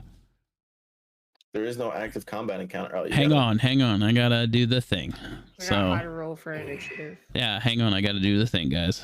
Something tells me they weren't. Like we could have survived if we just kind of gradually walked away. But do we have music? Nobody told you to go up there and blow them up with a cannon. You guys said go investigate the bodies. We'll handle everybody. Yeah, but we didn't tell you to blow a cannon. God. Oh, I'm sorry. Maybe stop getting at me. I'm a sensitive guy. So also additionally slow because you shot a cannon. This direwolf that you had seen here that was asleep is now awake as well and will be in the initiative roll. Could I have used one of my brutal crits on that, or does that only work if I get a crit? That is only if you get a crit. You're able to use your brutal critical to double the critical. Gotcha. So, all right. So there's everybody.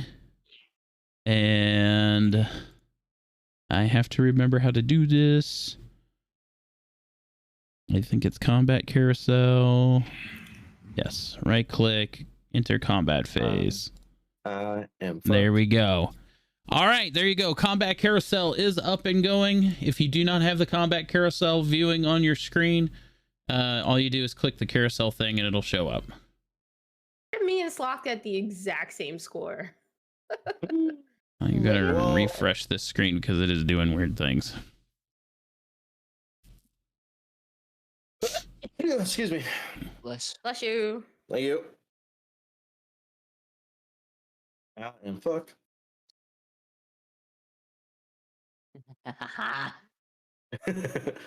This is gonna be fun. Sure. Kenpachi gets a brute crit too. Lose the eye patch.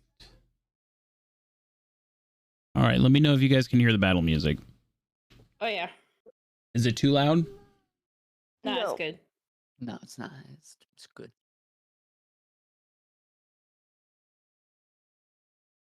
There you go. That's good. Okay, perfect. All right, so Eklund's roll for initiative here. I think it's a little loud now. Okay, turning it back down. How's that? A little more? If I change it, does it change for everybody? We can adjust it on our end too. Yeah, you can adjust it on your end. Yeah. In the top right-hand corner, there's the little music symbol. Yeah, you can independently adjust them as well if you so choose. All right, so Eklund's got 15. All right, so let's see here. I want to roll NPCs. Here's their battle order. Hope the one Okay. next behind me is not first. Looks like Only one of them gets to go before most of us. So yeah. Well, don't forget the wolf, right? Yeah, the wolf's okay. Okay, so the one next to you is second, Ganix. It goes right before you do. Of course it does. So, all right. First up on this battle order, we got Kenpachi with a 20. So, Kenpachi, you're first up on the block, bud. I'm dipping my arrow into the flame, and I'm going to shoot my bow or attempt to. Where are you heading with it? I am attempting this guy right here. Okay, copy. I'm just trying to keep it in frame, so 14 to hit. 14 will not hit. Okay, so I'm going to do it again. Yeah, I was gonna say, Kenpachi, you now have a second extra attack, so 16 will not hit. All right. What? Well, I'm just gonna keep myself positioned here by the fire. All right. On my turn. You're there. So begin combat. Oh, sorry, I forgot to click begin combat. There we go. All right. Ice Devil's turn. So this Ice Devil's right. Mage armor. What is that? Plus what? That gives you what is it? Plus something to your AC. I forget. Yeah, I gotta find the spell. I think it's. Yeah, find your mage armor and. There it is. It is. The target's base AC becomes plus 13. 13 plus its dex. Okay. So I'm already at my spell DC is 16, but my dex is that My modifier. Your for- modifier, yeah, plus your is that dexterity modifier. +3, I think. Yes. So your So AC is 16. plus 60. Okay. So Yeah. 16 is your hit. So, Yeah.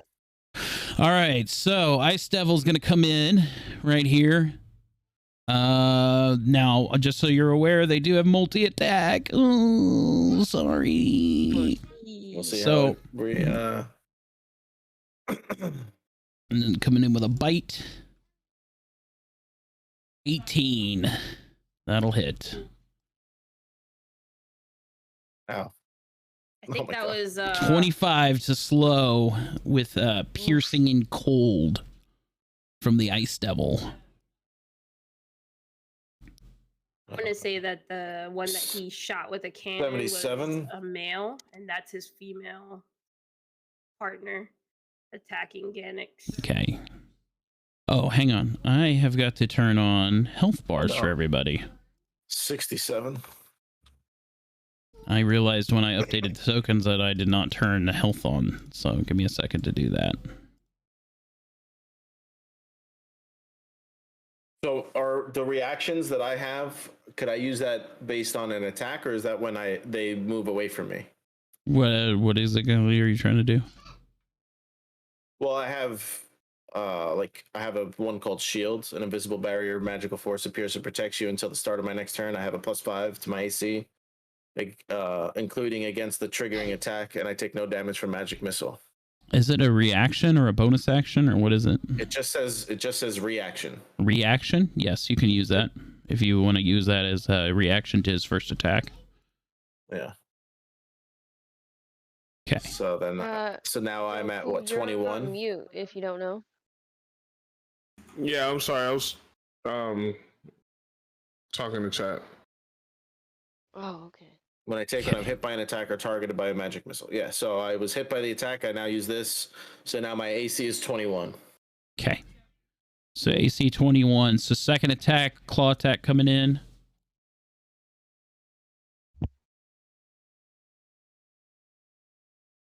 $21 meets it. Fucker. Tygo's the defender, man. You're good. Oh, fuck yeah. Yeah. Rah! Tygo's the Son of defender. a bitch!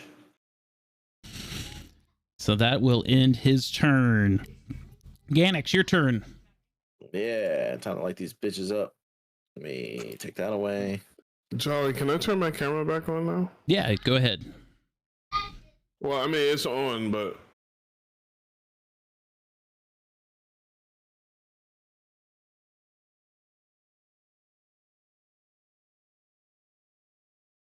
I got 4th level casting Scorching Ray. Okay. Create 3 rays of fire and hurl them at targets within range. I can hurl them at one target or several. Range spell attack for each ray. On hit, target takes 2d6 fire. When I cast higher, it does different. So we'll roll for attack, which is a normal roll. 22. Okay, 22 will hit. Okay, I'm going to attack the one in front of me that I hit with the cannon with 2, and then the one behind me with 1. Okay. Roll for damage. 9 fire damage, or 3 rays of 9. 3 rays of 9. Okay. So the one in front of me takes 18 fire, and the one behind me takes 9 fire. Copy. Give me a hot second to fix these cameras again, and there's slows. We want to copy and paste a duplicate, and we want to put that in top of Joe Cool. Click OK. And right there. And then Joe Cool is to the side, so do this. And there we go. Joe Cool's back on the board. There we go. yeah. All right. So you did. Let me open this up. So you did 18 to the cannon boy. 18 fire to the cannon guy and 9 fire to behind me. Okay.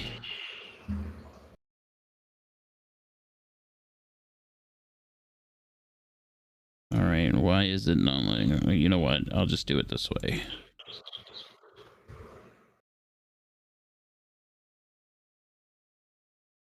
There used to be a way that I could add that damage, just click and go, but I think that was a module that didn't work with the update. Lucky back, thank you. Which is why we have our handy dandy calculators, because I don't want to be bad at math. Okay. Updated that one, and then you did 9 to the one behind you. Yes.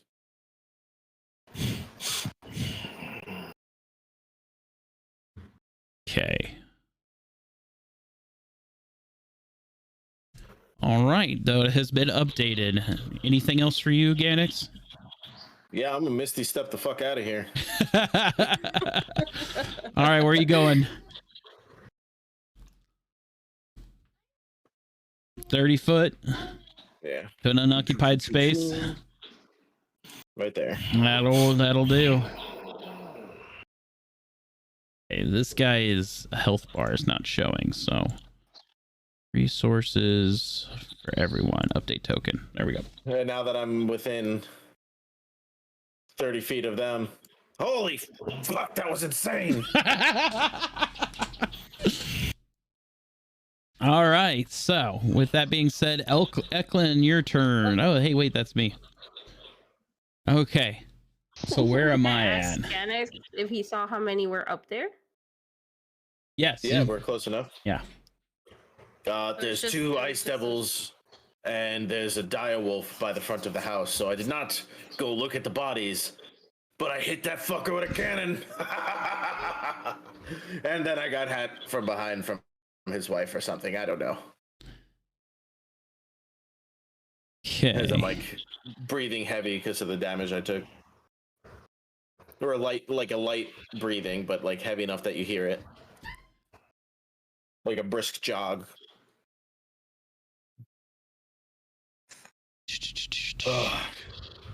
Let's see here. What do I want to do?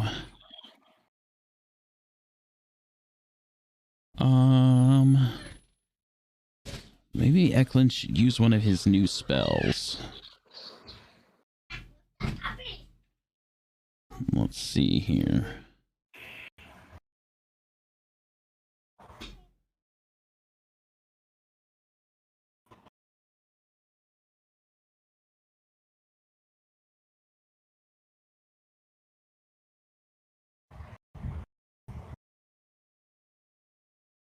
Yeah, no, piss on that. Nope. Eklund's just gonna go ham.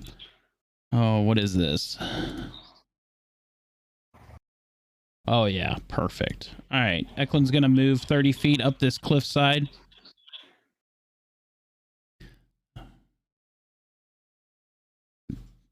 It's right here at this ice devil, and he's gonna swing to this ice devil. Right here, with his mace.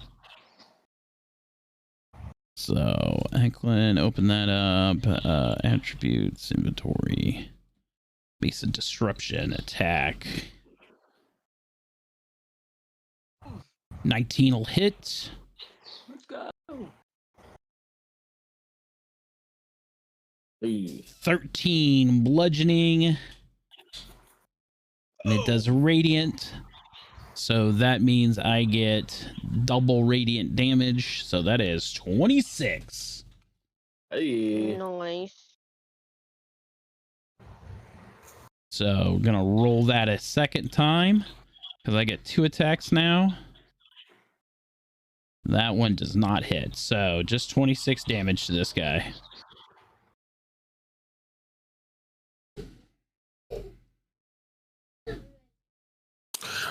Question. Yes. How heavy are the cannonballs? They're like 2-3 pound cannonballs. Easy money. All right, cool. You know, they're not like they're not huge ship to ship cannonballs. They're like what you would expect in a fortress, you know. They're about the size of like a coconut or something. Like you can hold one of these in the palm of your hand easily. Gotcha. All right. So I already took my second turn, so that'll be the end of my turn. Ofet, your turn. Oh, I'm gonna do the fire arrow thing. Use my crossbow on the one that is 40 and a half feet away from me. Okay, the one up here on the hill that he got smacked with a cannonball? Or where? No, the one on the top right. Oh, by Eklund? Yeah. Okay. So, yeah, my pings don't work. So, okay, top right. Got it. So remember, with your crossbow, you still have like a normal crossbow attack, but then you also have Oberon's Howl, which is like a separate attack styles. How do I use the Oberon's one?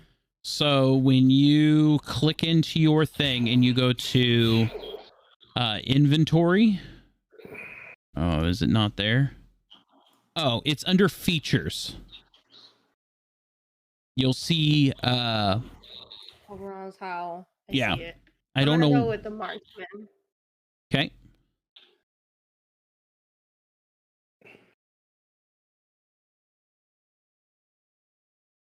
I clicked it. Nothing happened. Click attack. Oh, I see it. I see it. 12. 12 does not hit. I'm gonna try again.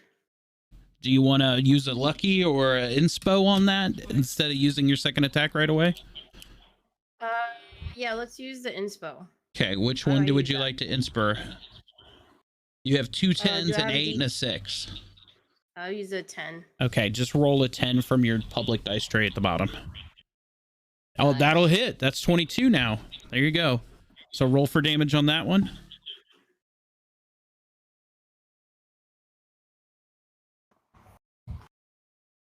Seven piercing. What? That's not right. On a marksman? That's not how I wrote it. 1d20 plus 1? No. That should be 1d20 plus 10 or plus 20. So 27. 27. Yeah, description. Details. Okay, 150 foot. I just want to add, this music is hitting right now. Right? It's perfect. I fucking love So it. happy to be back and playing. Oh, okay. I'm gonna actually have to go into the. I'm gonna actually have to go into Forge and remake these apparently because it did not bring them alright, across correctly. We know that it's plus 20, so it's 27. So plus 1d20 piercing plus 20. There we go. I have a question. Yes. So roll that again. Can't- Roll the damage on that one again, Ofet. Hell yeah. Yeah, see, it's still 1d20 plus 1 for whatever reason. So we'll just go with plus 20 on that. So that's 40 damage. Okay. Alright. Does the cannon? So my question is, Yes. the cannonballs, if they go through fire, will they turn into flaming cannonballs? No, they are metal. All right. I mean, if you get hot enough, maybe you can melt them and throw a goo. Yeah, you As could. they hit, they explode. Yeah, I mean, you are a fire genasi. I mean, you could melt these cannonballs and just sling the hot iron. The melt Oh them. no, I got bigger ideas. Oh, I got okay. bigger ambitions. All right, so was that Let's see how that's good your that arm first is. attack, Ofet? I'm gonna honor the crit. I'm gonna honor the crit for that one. Okay. Wait, did I already? Yeah, I already did that one. So, go for your second attack now, because you get 2 attacks now. I'm gonna attack the same one. Okay, same way. 12. That doesn't hit. Can I use the lucky again? Or inspo, I mean? Yes, you used a 10 already. 8. So there's an Does 8 8. hit? 8 and yes, that'll hit. That's 20. So that'll hit. Go ahead and roll damage on that one.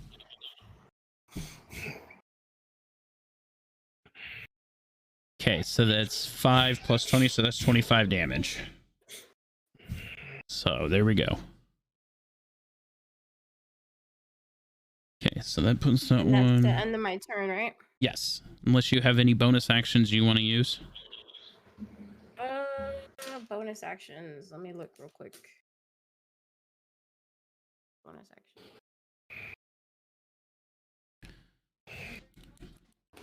That was an excellent try. I love it. Thank you. I can use the Crimson Right, imbue a weapon to strike. Do I have to use that before I shoot, though? Right damage is magical and lasts when you're holding a weapon or until you complete a short long rest. Use a weapon to strike for... I mean, yeah, you can use that. I would use that before you shoot. That just adds a base damage to it, apparently.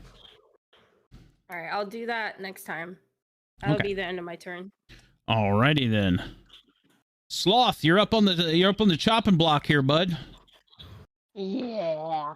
I'm a rage. There you go. I'm gonna run up to this. Oh, I need to click on myself. I'm gonna run up here and we're gonna use my great axe. There you go. You also have, without you, not just the great axe, you have Oberon's Might great axe now. It is also in a different spot. It's underneath your features. Got you. I need to fix this. I didn't realize that these were in the wrong spot, because that should actually be a weapon for you, not a ability. So, with Oberon's Might, it is 2d12 plus 6, and every time you hit, it is like hitting twice, which is why you get 2d12. So you get to count for Blood Feast, which is something you'll have to keep track of, but you get 10 stacks of Blood Feast in total. You are able to consume those Blood Feast at any time to give yourself an additional 1d4 damage per one stack you consume. And you can consume as many stacks as you want per hit. But you get one Blood Feast for every time you attack. Sweet. All right. Now, do I roll damage for the rage, or do I go for Here, my, you roll Oberon's Might as a great axe. You'll roll for attack there.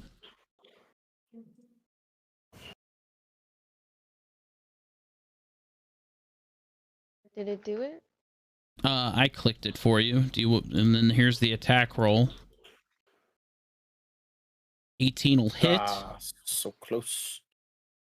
No, it'll hit this guy. So then you would do damage. Do you see where it says damage on your sidebar there? Yeah. Click the damage. Yeah. I did, but it's not doing anything. Okay, I'll do it for you. So there's your 2d12 slashing plus 4 is 18. So you do 18 damage. And that gives you 1 stack of Bloodlust. Or Blood Feast. I wrote it down. And so those will stack all the way up to 10 stacks in total. And you can consume as many of them per attack as you want to. So like this next turn, because you get a second attack because you're a barbarian on rage plus you're level 15. So you could consume that after your attack to give you an additional 1d4 damage to your attack. Or you can hold it and stack up like 4 or 5 and roll 5d4 extra damage, you see? Yes, I am gonna save my Blood Feast. Okay. But I can swing Oberyn's again, right? Yes, you can swing Oberyn's again. So just click attack again and there you go. 24, that'll hit. Yes. Doing 14 damage there. All right, well. Okay.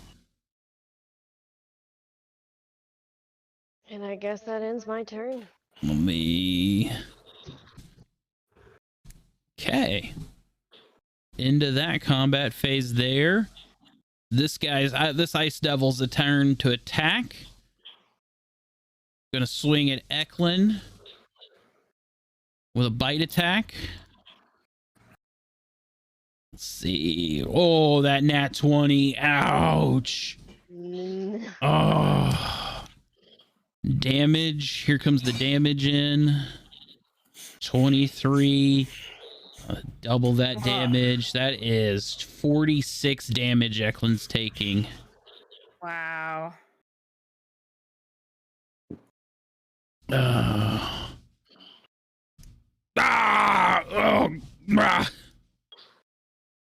Second attack coming in. Claw attack.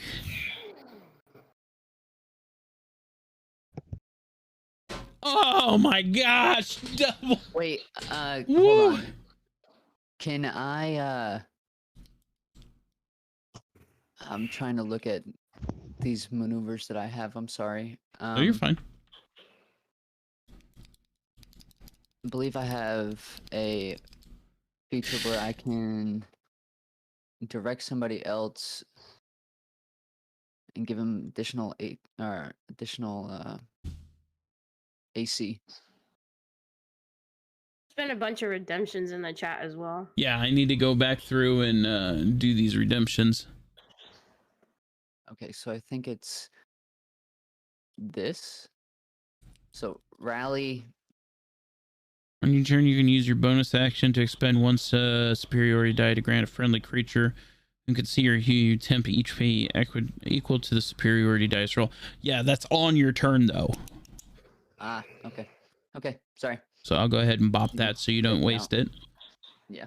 Okay, so claw attack, another crit coming in on Eklund. God damn. Another 44 damage to Eklund. Wow. Man's about to die. Eklund, no! I He sent can't him a hear brutal you. crit. Eklund, I told you to pull yourself together. Get your head in the game. He does hear you. Okay. So that will end Ice Devil's turn. Oh, Bonnie! The fireman himself. Let's go. All right, so for my first order of action, let me add, did I get a new weapon? You got that, the fire skill. Yeah, okay. So, I was just asking about the weapon because I don't want to use it if it's not. Underneath features, underneath active abilities is where you're going to roll either the base or go into overcharge for Oberyn's Fury. And but no, I'm not going to do that yet. Okay. All right, so I'm going to move. How far is this? I'm going to move 30 feet. Okay. To be kind of lateral with Ganix. All right, gotcha. So I'm going to move right here. And then I'm going to cast Wall of Fire at level 5. Let her eat. Where are you going to cast it at? Let me show you. Right here. Okay. Copy. Wall of Fire. Let me see. From here to here? Damn it. May I make a suggestion? Because yes. If you cast Wall of Fire on a creature, it takes fire damage. What do you mean it takes fire damage? So if you cast it, instead of just casting it in a general area in front of you, if you cast Wall of Fire on top of creatures, they will take fire damage when you cast it. But also, doesn't it, when the wall appears, each creature within its area must take a dexterity saving throw. So Right. It says within 10 feet of one side that I choose. Correct. So can I do it in front of them? But what I'm saying is that if you cast it on top of them, they're going to take fire damage and still have to make a save to get out of it. And okay, so then would they still take more damage too for the second perk of it? Maybe I'm reading it wrong. Let me throw it up in chat for me, would you? Where's Wall of Fire at? How the heck do I do it? Just here click it the is. thing so that it pops up in the feed. There you go. Okay, so Wall of fire. You create a wall of fire, solid surface from the range. You can make it 60 feet long, 20 feet high, and 1 foot thick. Ring or a ring wall up to 20 feet in diameter. When the wall appears, each creature within the area must make a dex saving throw. On a failed save, the creature takes 5d8 fire damage. Oh, I'm reading it wrong. You're right, Joe. Do your thing. You know what you're doing. All right, so my only thing is, how do I change it to a ring of fire? Because I want to put these boys in the fire. When a spell Yeah, you just tell them that it's a ring of fire, that's all. 1d8 from each slide over 4. Okay. Yeah. So, over here on your measurement controls, circle. So, I'm going to delete that one just right now. So, circle control, and then boop, and then 20 foot. Yeah, There. I got it. Okay. Oh, we got it. We got it. Yep. All right, bet. So,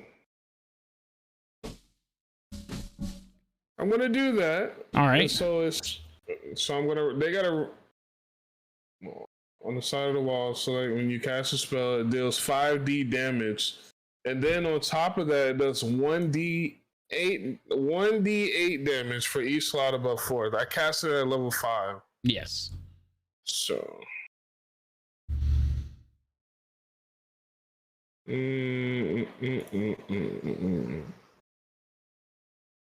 26. All right, hang on. I gotta make some dex throws for these guys. So first of all, click this one, click that guy. Dex saving throw. What was Loser. DC 13, so he gets out. Right? Dex saving throw on a failed save, yeah. So the DC check was 13. So But he he's takes good. half damage. He takes half damage. This guy here, 25. So they both take half damage. All right.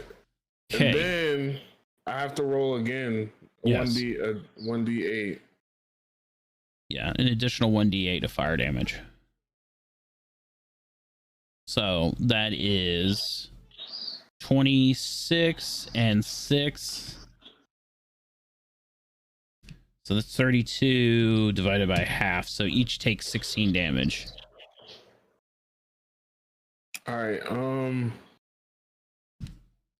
And then obviously I choose, inside the flame where the damage is being dealt. Obviously. And so the next thing I want to do is use, if I can get out of this and select my character. There we go. Okay. All right. So I'm going to use Mage Hands to load the cannon. If I can. Which cannon? The one that Ganix fired already? No, the one that's closest to me, to the right. Okay. I want to load that cannon, and then I want to take a shot at the this guy up at the very top. All right.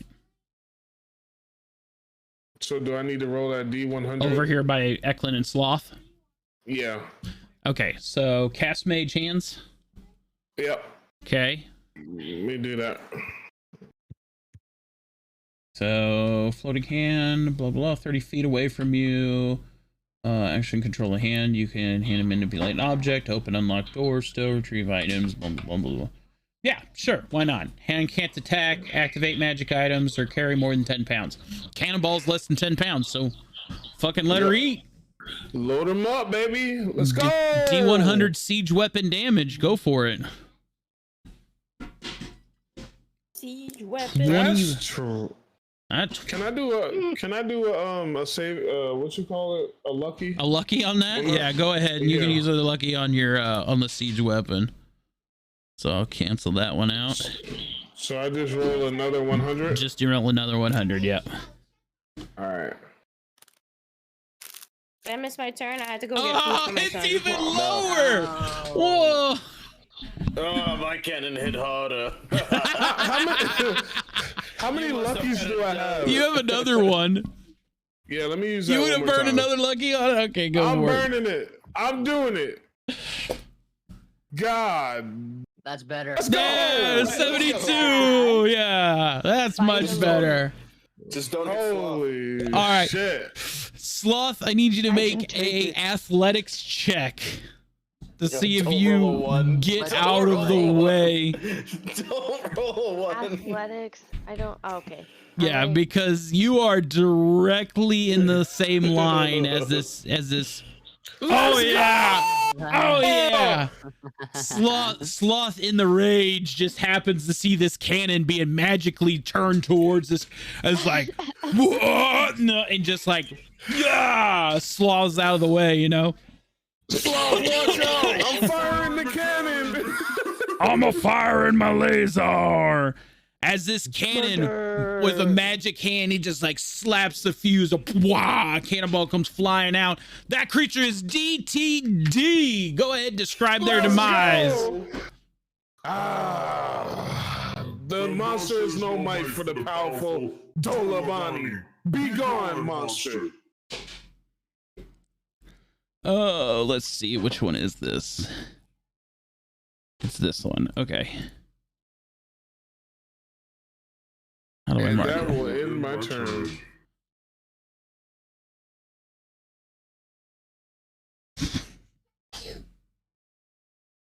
It's this one. Okay, mark that dead. That one dies. Blop. There we go. The other one- All right. Dolabani's turn is over. Direwolf's turn. Everybody forgets about this Direwolf right here. Direwolf is going to take his 60 feet of movement right at Dalbani. Let's Better see watch here. out. Bite attack coming in at Dalbani. Do I roll a saving throw? 9. No, because he has to beat your AC, which your AC is 15 right now, so you're fine. Haha, loser. Okay, Direwolf's turn is over. Other Ice Devil, which one are you? This one. This Ice Devil here is inside the flame, right? They can't get out. Nope. Okay. So let's see here. Yeah. Yeah, I got you. I got your wall of fire here. Yeah, boy. This ice devil is going to cast wall of ice now in the exact same ring that your wall of fire is in. And it's Ice going and to fire make an explosion. extinguish your fire. Is it close enough to me to do anything or no? You because are of the going to have ring to make a is- DC 17 dexterity save, or else you're going to take damage from this ring. How Me? strong is this wall of ice? Because what if my wall of fire is stronger than the wall of ice? This wall of ice is... you know what? That's a good question. I don't know how to... Because I do that. casted mine at a level 5. You know what? Can he meet that? Hang on. Well, it doesn't give me spell levels for the NPC creatures. You know what? I'll give it a roll off. How about this? You roll a 20, I roll a 20, and we'll see who's the stronger. All right. Damn it. Damn it. I feel like that's fair though. That's the only way to, because it doesn't give me spell It levels is for fair. NPC. Okay, so It he's is gonna fair. cast Wall of Ice and Am extinguish I your close wall. enough to do anything about it? Like what? Counterspell. Can you use counterspell as a reaction? It's an yeah. Yeah, go ahead. Roll counterspell. I attempt to interrupt a creature in the process of casting a spell. If the creature is casting a spell of 3rd level or lower, it fails immediately and has no effect. What's your level casting, sir? So this is weird. So like if I'm reading this creature right, the Wall of Ice is not a spell, it's an action that he has. I don't know how to do that because Because Wall in of the Fire is a spell. yeah, Wall of Fire is a spell. And wall of ice magically forms an opaque wall of ice on a solid surface. It's literally wall of fire, but in an ice form.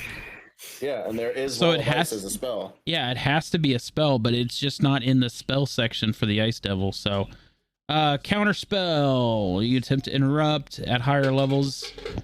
Once You have to again, I make don't a have saving any. check, but- Yeah, I don't have any Yeah.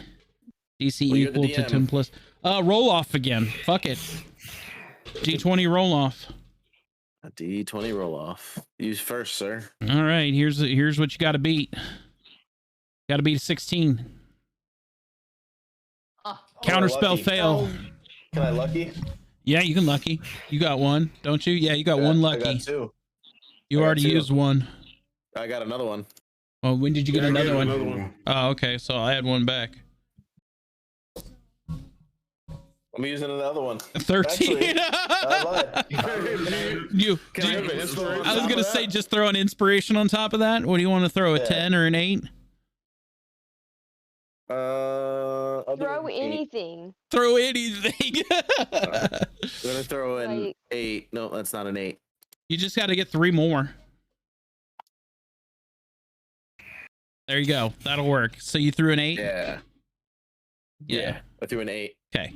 I got that marked So, off. I beat it. All right, so you beat it. So you counterspell the wall of ice. The wall of fire remains. Does wall of fire do damage on their turn? That is a good question. The wall of fire on the side of the wall selected when you cast a spell. You got your voice blah, changer blah, on? blah. To each creature that ends its When it ends each its creature turn. that ends its turn within 10 feet of that side, yeah. So I gotta hit them with 5d8. Yeah. So at the end of Every your turn, end of it their takes damage. Yeah. Go ahead and roll that 5d8 damage then, because that'll be the end of his turn, because he can't get out. Telepath. Yo, let's go. Let's go. Go, so there's another I'm gonna 6 go to points. Joe. in- That's 6. Your ass again, Dola. So there's that. All right, that'll be the end of that Ice Devil's turn, and that'll Thank take you, us. Gannix. That'll take us to the top of the order. Kempachi. No problem. So Kenpachi is going to dip his arrow once again into the fire, and he's going to aim at. Oh, let me show you the guy that I'm doing it at least. Technically, if you shoot through the wall of flame, you would still light the arrows. Yes. Right.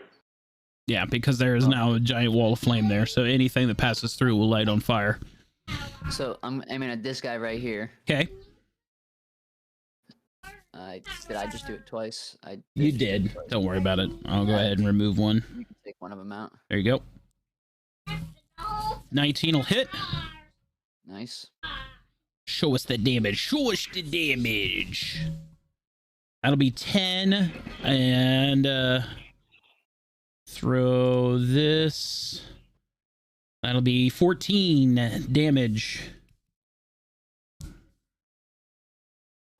Right? Is it 1d4? I think I said 1d4 for additional fire damage, right?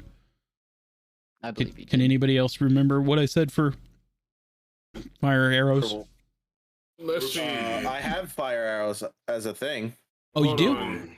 It's What is- one. It's your touch a quiver containing arrows or bolts. When it's hit by a ranged weapon using ammunition drawn from the quiver, target takes an extra 1d6. 1d6. Okay, so let's roll and a then 6. if it's cast higher than a 4, yeah, that's additional. So 6. But it's Okay, 1d6. so Yeah. 6. Okay, so 10 and 6. So you 16 points of damage. Let's go, Kenpachi. And then for his second action, he's going to use Commander Strike and call out to Gannix. You don't have to. Yeah, It's it's- telepathic. In my mind. Gannix, In my mind. Take these guys out. As I yeah, as he, you know, So essentially that There you gives go. him, you've added your superiority dice to his next damage roll. yes, and then this would be the additional damage to it. Okay, so the next damage roll you get, Gannix, you get +5. Gotcha. Cool. All right.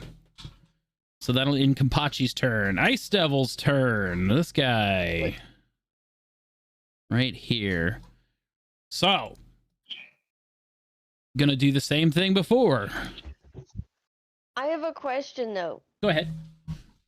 In that 1 foot radius, is there now ice instead of fire? No, because Ganix No. counterspelled it. But we'll see, Okay. because the other ice devil that's trapped in it is gonna pull the same stun. So, all right, gonna try to cast this. Ganix, can you counter again? I can. All right, roll off. Wait, hold on. Are we supposed to do a roll first to see if it works? Yeah, And let's do then- that. Let's do that because that's how we did it before to see who's the stronger. So here's Dolbani's. Oh, never mind. Don't even have to roll it. Never mind. Oh, Never mind. Mechanics. Fail. Womp womp. Okay. So that means that this guy is taking, what is it again? 1d8. 1d8. Roll that damage and see what he gets. Wait. What's a 5d8? That's That's 5d8 dice. Oh, then I've been doing it wrong. We're supposed to do 5d8. Oh, we'll roll 5 of them. Click So that. this guy- Click that d8 5 times, and roll that damage. All right. Wait. So yeah, we'll do. No, hold on. One, This one will be for two, the first 3, guy. 4, 5. Yeah. That'll be the extra damage to the first time. So the guy that cast it the first time, that's the extra damage. Okay, so he needs an additional 18 more points. So Oh, I see. And now this one will be for the second guy. And that's the 5d8. Oh, There you go. man, I've been screwing up, bro.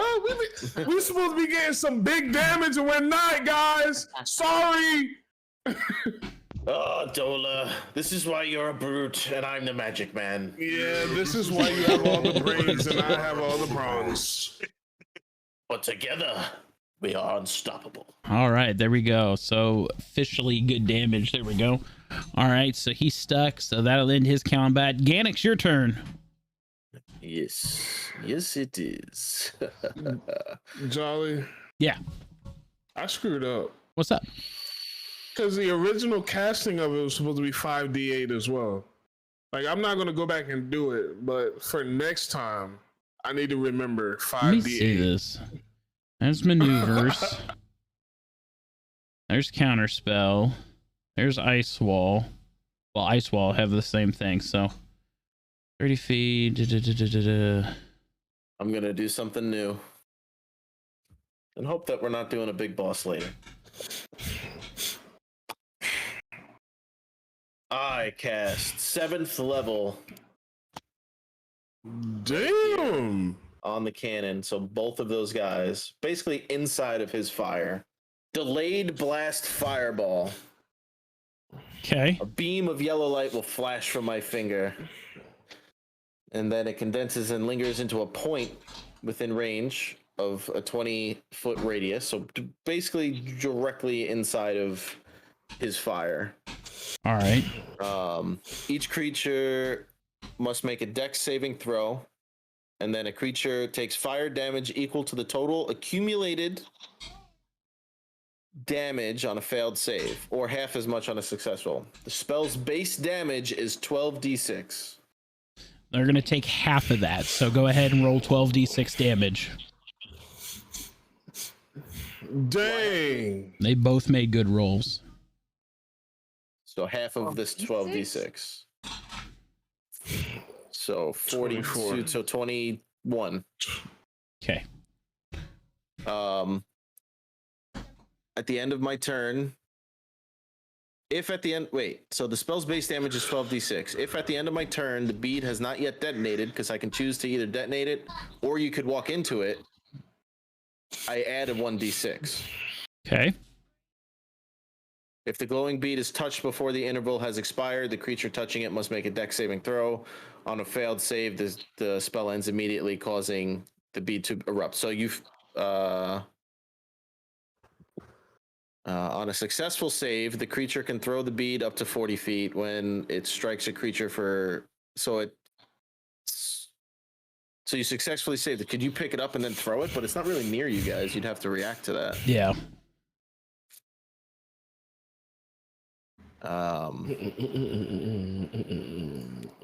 So does it sit there or does it explode? I would. confused. You can either let it sit there and go pick it up later, or you can detonate it. Your choice. Detonation is an additional 1d6. No, for every turn that I don't detonate it. Right. You get plus 1d6 for every turn. So No, it's like a we'll time let bomb. We'll let it hit because I don't want you guys to throw it at us. Okay. So you're gonna explode I'm it. gonna hit both of them for 21. Yeah. Okay. Since they both saved. So we already did that. So you're gonna leave that on the ground and not explode it. No, it exploded. Okay, so that's an additional 1d6 to each. Okay. So I need 1d6. So another 3 to each. So 24 each. Yeah. Okay. So that's that guy's, and then this is this guy's. All right, cool. Oh wait, and I get whatever Kenpachi did, superiority die. Plus 5. Plus 5. So 29 each. There you go. So take another 5 off of each. There we go. Then all right. 1 second, I'm not done. I didn't expect you to be done. But wait, there's more. Wait, there's more. How close are you? I'm gonna move to Kenpachi to bet. And then I'm gonna use my bonus action and use magic weapon on her item. Okay. At the 2nd level. So That's a she'll get non-magical +3. weapon until the end of that weapon becomes magical with a +1 bonus to attack roll. Cast it at a higher spell, +2. So you cast it at what? Level 2. Level 2. So it gets 4th level or higher. It's just the +1 to bonus attacks, rolls, and damages. There you go. That's it. I don't think I can attack twice, so. Okay. Ooh, but I can no. Go ahead. Next time. All right. So Eklund's turn. With the cannonball to that guy completely obliterated. Let's see here.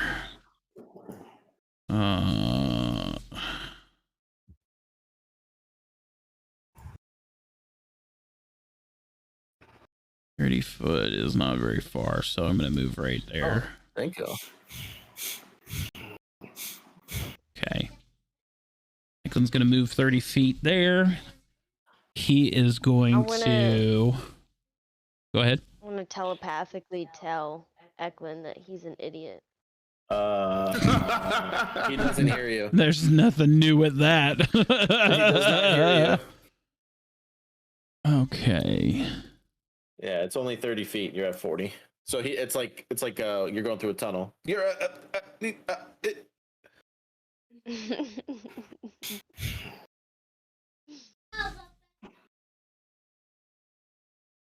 It's left to say I'm the best.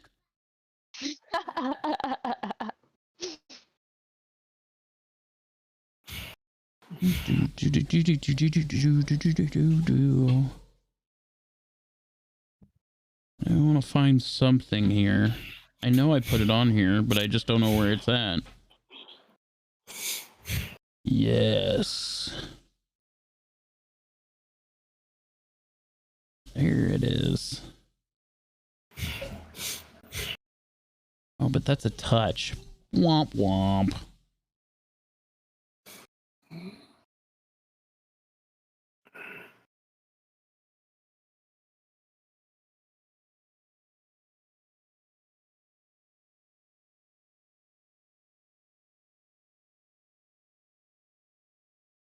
All right. So this is what Eklund is going to do. He's going to cast at 4th level. He's going to cast Banishment on this direwolf. So this direwolf has to make a DC 15 Charisma save or get banished to another plane.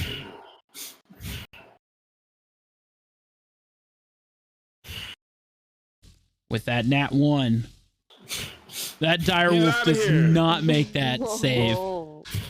So you just see as Eklund just mace into the dirt next to him, and he reaches out with that purple energy and just as a beam strikes that direwolf, and it just fades as it like almost like feels like some Infinity War, like just the ashing, but it's all purple as it just dissipates and disappears from this plane of existence. Yeah, I'm Eklund.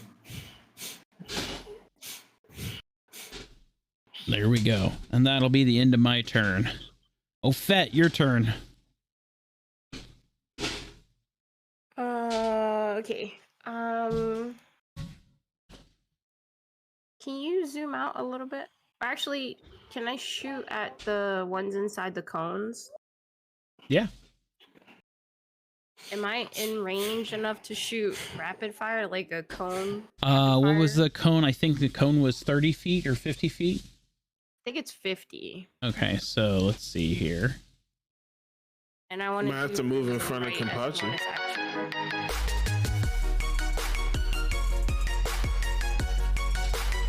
Oh, is Kenpachi in the way? Yeah, he's in front of you. You might have to take Yo. like a step in front of him. One quick second. Yo, Scott the dude, thank you so much for that riggedy raid. I appreciate it. You're a beautiful person. Enjoy. Yeah, so let's see here. So there should be a cone from you for 50 feet, right? Yeah, Kenpachi on my screen is to my left. I don't think he's in the cone.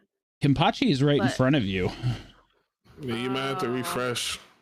Yeah. I do need to refresh. I'm not So gonna refresh. you're I'm just gonna look out. at your screen. You're just outside of 50 foot, so you would have to move forward a little bit to catch both of those guys. All right. Can you move me? Yeah. Just one in front of Kenpachi. Yeah, I'm gonna step in front of Kenpachi, get close enough to hit both of them, and try to do the cone with both. Okay. Using Crimson. Am I going to get hit? No. No. Who Okay, cares? so you are going to do. So inventory attributes. Where is it at? Where did we decide it was? It's under bonus action. It's under It's the Crimson Right. Crimson Right. Okay. So we're gonna roll Crimson Right. That's gonna give us a +5 to these attacks. And she gets my +1 for magic weapon. So that's +6, and then you're gonna do Oberyn's Howl Rapid. Let's see if this hits. 14 does not hit. Would you like to add an inspiration? Yeah. Somebody gave me a brutal crit, I think. Can I use that? Only on a critical. Oh, never mind. I Then gave yeah, you, inspiration. D4. So it looks like you have an 8, a 6, and a 4. I'll use the 8. Let me roll the 8. Okay. That's Does 16. 16 That's hit? not enough. Man. So All you that can effort either for you nothing. can use a lucky if you want to just re-roll altogether. Yeah, I'll use my lucky. Okay. So What do you, do I- Don't you have another inspiration?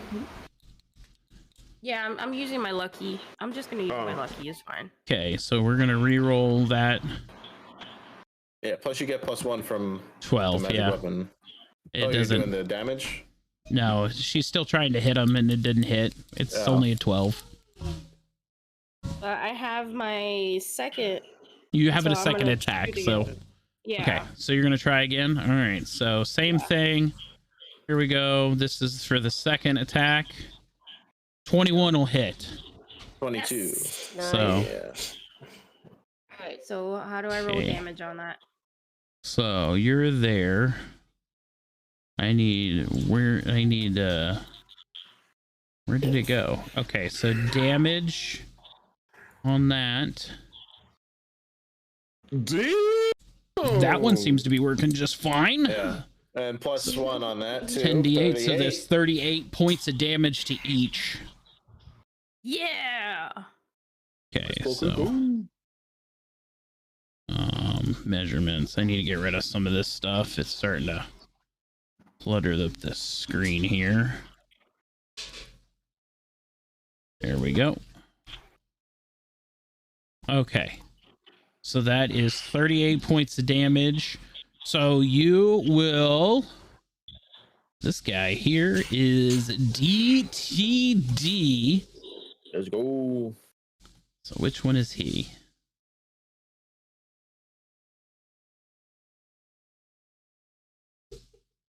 Is he this one?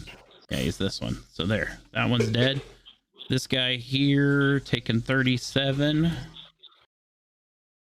I really need to get my speed damage done thing back up here. Okay. So go ahead and DTD on that guy as you just fling these arrows. Oh wait, we didn't even consider what did we say, 1d6 fire damage because it passed through the firewall. Did it? I don't know. The fire's to my left. Yeah, 1d6. So there's another 3 points of damage for firing through the firewall and hitting this guy. So there's that. Okay, got it.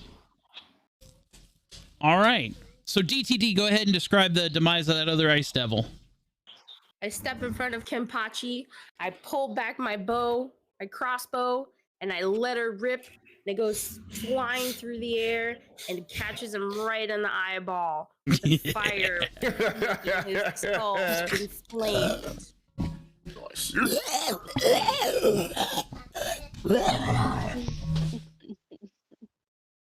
All right. Will that be the end of your turn? That'll be the end of my turn. Sloth, you're up. Sloth in the boonies. How far can I move? 30 feet, Sloth. Oh, you can go right to that cannon. All right. All right, sounds like a plan. She said enough fucking around. Have some fun. I'm still raging. Yeah, Sloth is still in a rage, so. Can I move it to align itself with the last? Absolutely. Do I have to roll anything for that? No, that's just an action that you'll be able to take. So if you want to turn the cannon and fire it at that last one, it'll be 1d100.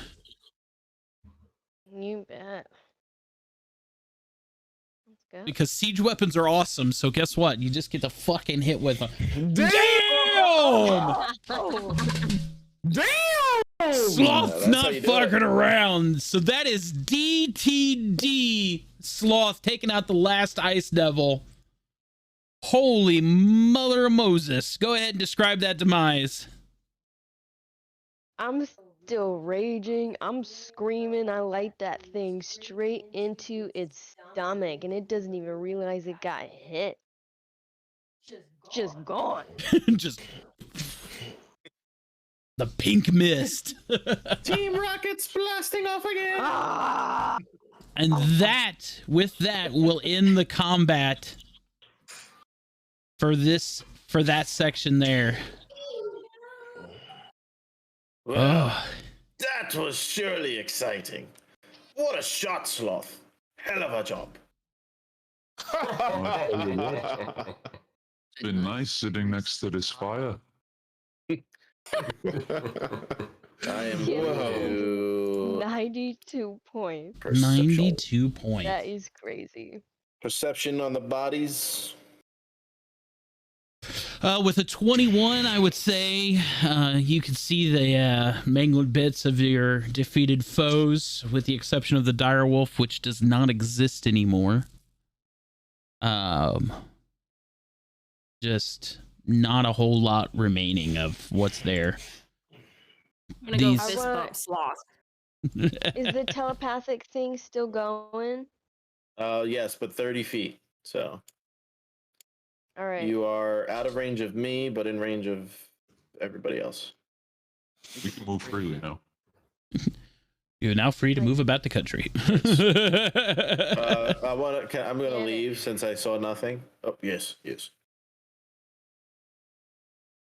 Do you know any healing spells? Because Eklund was bleeding purple before we started fighting. Bleeding purple. Let What me is check this my. purple? He told us this. Do I have any healing He said spells? it was from the battle before and it just wasn't healing right.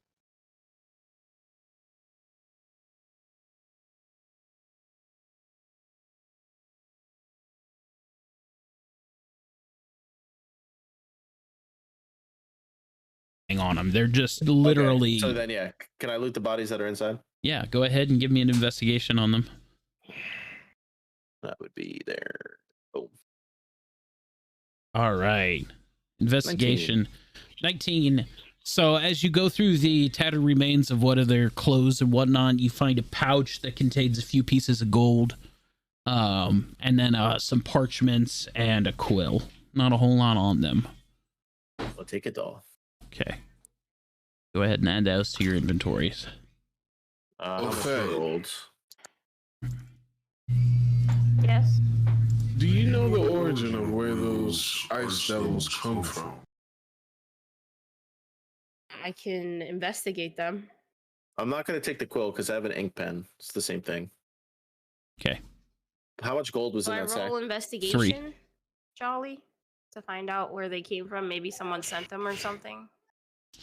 So you would just know that ice devils like that, they tend to roam in packs like that, tend to be towards the north where it's cold. They're impish characters by nature. They're very curious, and they have the uncanny ability to just basically appear and disappear at will. It's not that they can turn themselves invisible. It's just like people just don't notice where they are because they blend in so well with the environments. This would all be knowledge that you would have just from your basic Monster Hunter background. So Also, they were likely a pair that mate for life, and then a child that was waiting for a mate, an adult child. Made that up. Mm, Thank you. Eklund, how are you, my friend? I'm bleeding out here. I would like you to be able to heal yourself. Are you able to do that? I'd like to as well. Here we go. This is gonna hurt.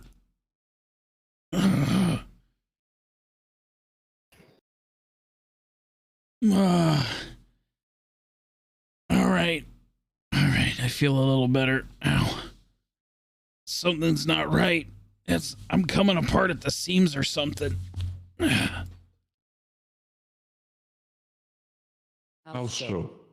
I don't know. It's my healing. It's not working right. I can't stop. Basically, just teleport. Have your wounds been able to heal correctly? Or are they just not healing all the way? I don't know.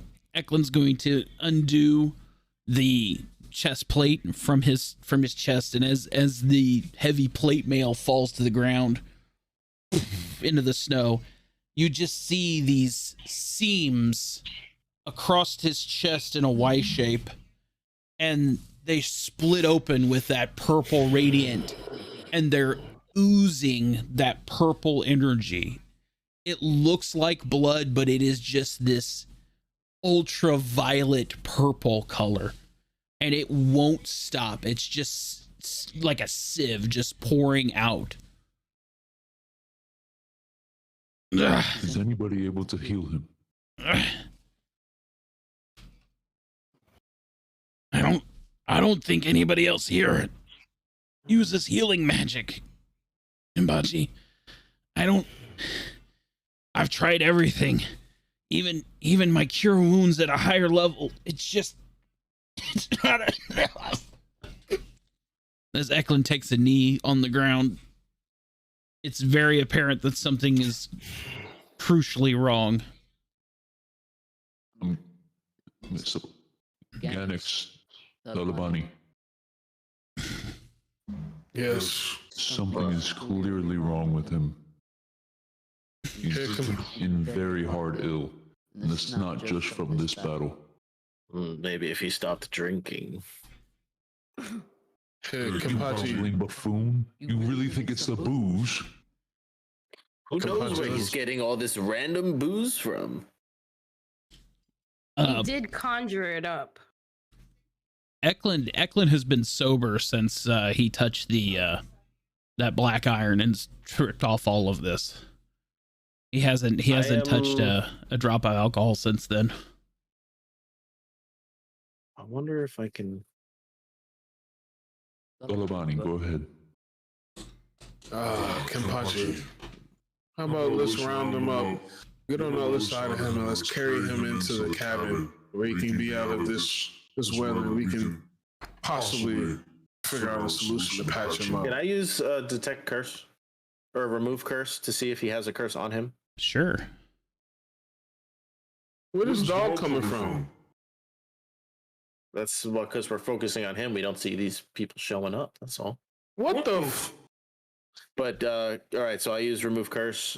Do you know if there's As you touch all curse affecting one creature, an object, curse magic, blah blah blah blah blah.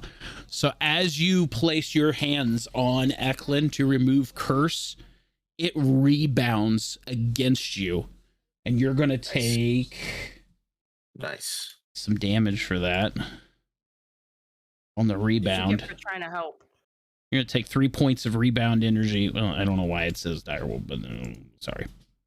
That's fine. But yeah, 3 points. This is some curse. I'm not strong enough to remove this curse. It's a curse. It's what it is. But I've never not been able to dispel one before. Can I roll a perception? Yes, go ahead. I was about to roll that too. Can we both roll it? Yeah, roll perception. Delbani, you're What are we pretty. rolling perception for? Both Delbani. These freaking monsters and dogs. Yeah, you really just refresh your browser. I don't think you're seeing what's going on the screen. Yeah, we're getting surrounded. Oh shit. I do need to refresh. Yeah, just go ahead and refresh. I don't think I have anything else I could.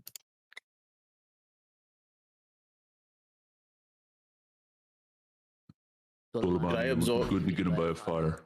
I'm assuming if I absorb elements, I would just take damage at that point too. All right. I use what was it? I think it's produce flame. Okay.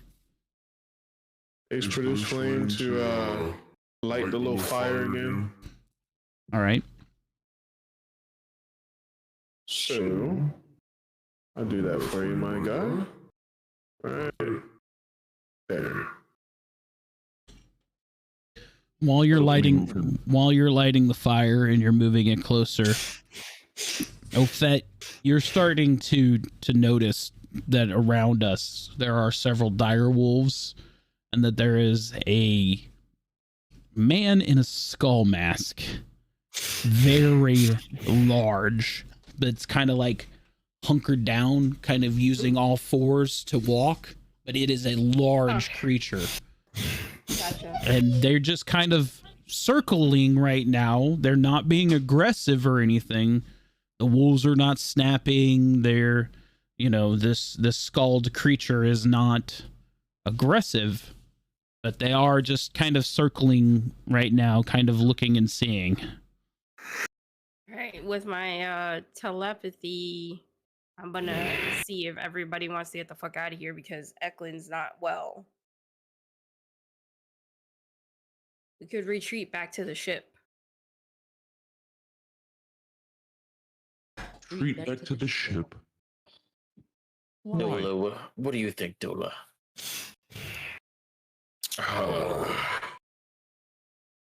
Eklund has suffered some deep wounds. I think we should. I don't know. I think we should retreat back to the boat, but I do have animal hand. I do have retreat, but well, you do. We're not at full power right now. I love the fight, but I am not stupid either. And I do have animal handling, so I could possibly talk to these wolves. Could have fooled me. I am gonna roll for perception at this point. Yeah. Move closer. Just want to let you know they're moving closer. Can I roll for animal handling? Sure. Do I roll that at an advantage? No advantage, just normal roll for animal handling. Summer. 23. So, with your animal handling, you're able to see these dire wolves around you now. You see that there are 3 of them. They are not aggressive. 0 aggression. They are definitely under the command of something else. They see something else as a leader, and they are taking his energy, like he's using, he's the alpha. So if the alpha's not being aggressive, they're not being aggressive. Yeah. I rolled perception as well. With a perception of a 20, you're able to you realize that these wolves are circled you now. You see this what about skulled, you see the skulled creature. He's down on all 4s. You can see his head tilting back and forth, left and right, just kind of observing. Eklund at this point is laying flat, prone on the ground. Blood energy thing is still sieving out of his chest like that. Just, it's obvious he's not doing well. He is kind of muttering to himself. You think it's in Latin, or at least some sort of language you're not truly familiar with. I am. All right. Let me roll for intimidation. I'm gonna cast tongues. See if I can understand what he's saying. See what Eklund's saying? I'm gonna do multiple things here. First, I'm gonna see if I can understand what he's muttering, because it says I can understand any spoken language. That's good. I like that. Is that Eklund or the other dude? First, I'm gonna go to Eklund. Your voice changer still on, Joe? So I'm going to Eklund first. Okay. I'm just listening to what Eklund's saying as I'm looking at the big guy.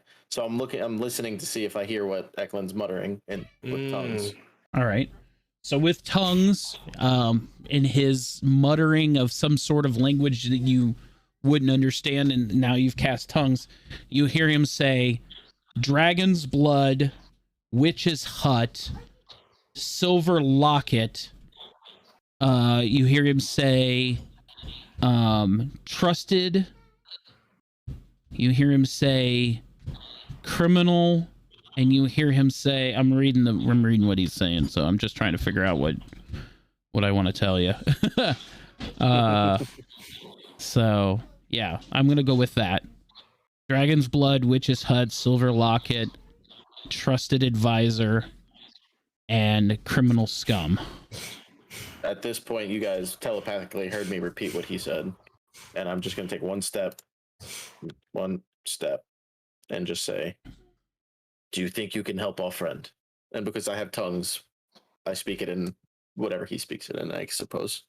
So the creature before you has like this very imagine like a didgeridoo kind of voice where it's just like little Charlie Brown action. Yeah, a little bit like that. And you just see him. He kind of reaches a very slender skeletal hand out at Ganix, and like he's trying to take your hand, like asking for permission almost. In my head, I'm gonna whisper to the crew and just be like, see what this guy's got, and I'll reach out and kind of like either take his hand or, you know, whatever he's offering, I'm accepting. Okay. So if it's him offering a hand, and he wants my hand back, I'll also offer my hand, or I'll bow or whatever. Like, I just want to help my friend. So as you reach your hand out, he reaches into his like cloth fabric folds that he is wearing, and he produces a pouch, and he turns it over and he puts it in your hand, and then he'll just back away just a little bit. Still there, still looking and everything, but he's given you this bag.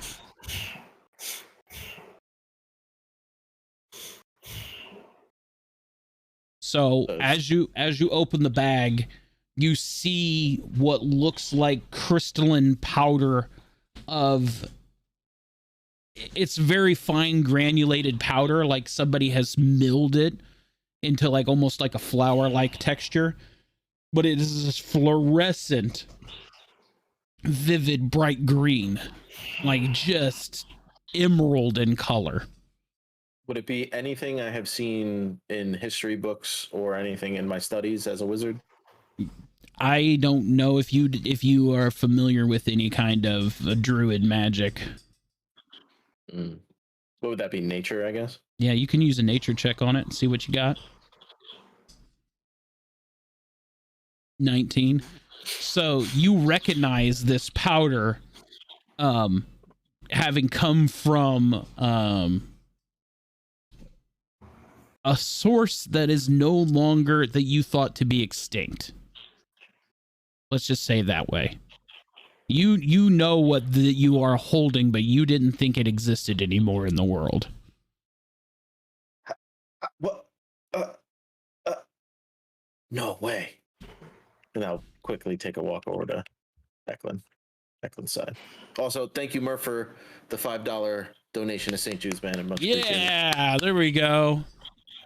Where's Teresa? And that's a 5 push-ups as well, which I will get to in a second. Eklund, do you trust me? At this point, I'm not sure if he's still mumbling or not. But yeah, he is.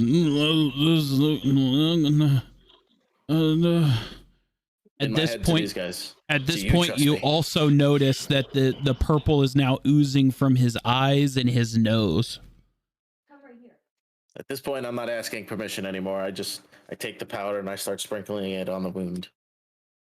So as you sprinkle the powder onto the wound, you see that its chemical natures begin to absorb the purple, and it's just pulling it out of his body like pulling pus from a wound.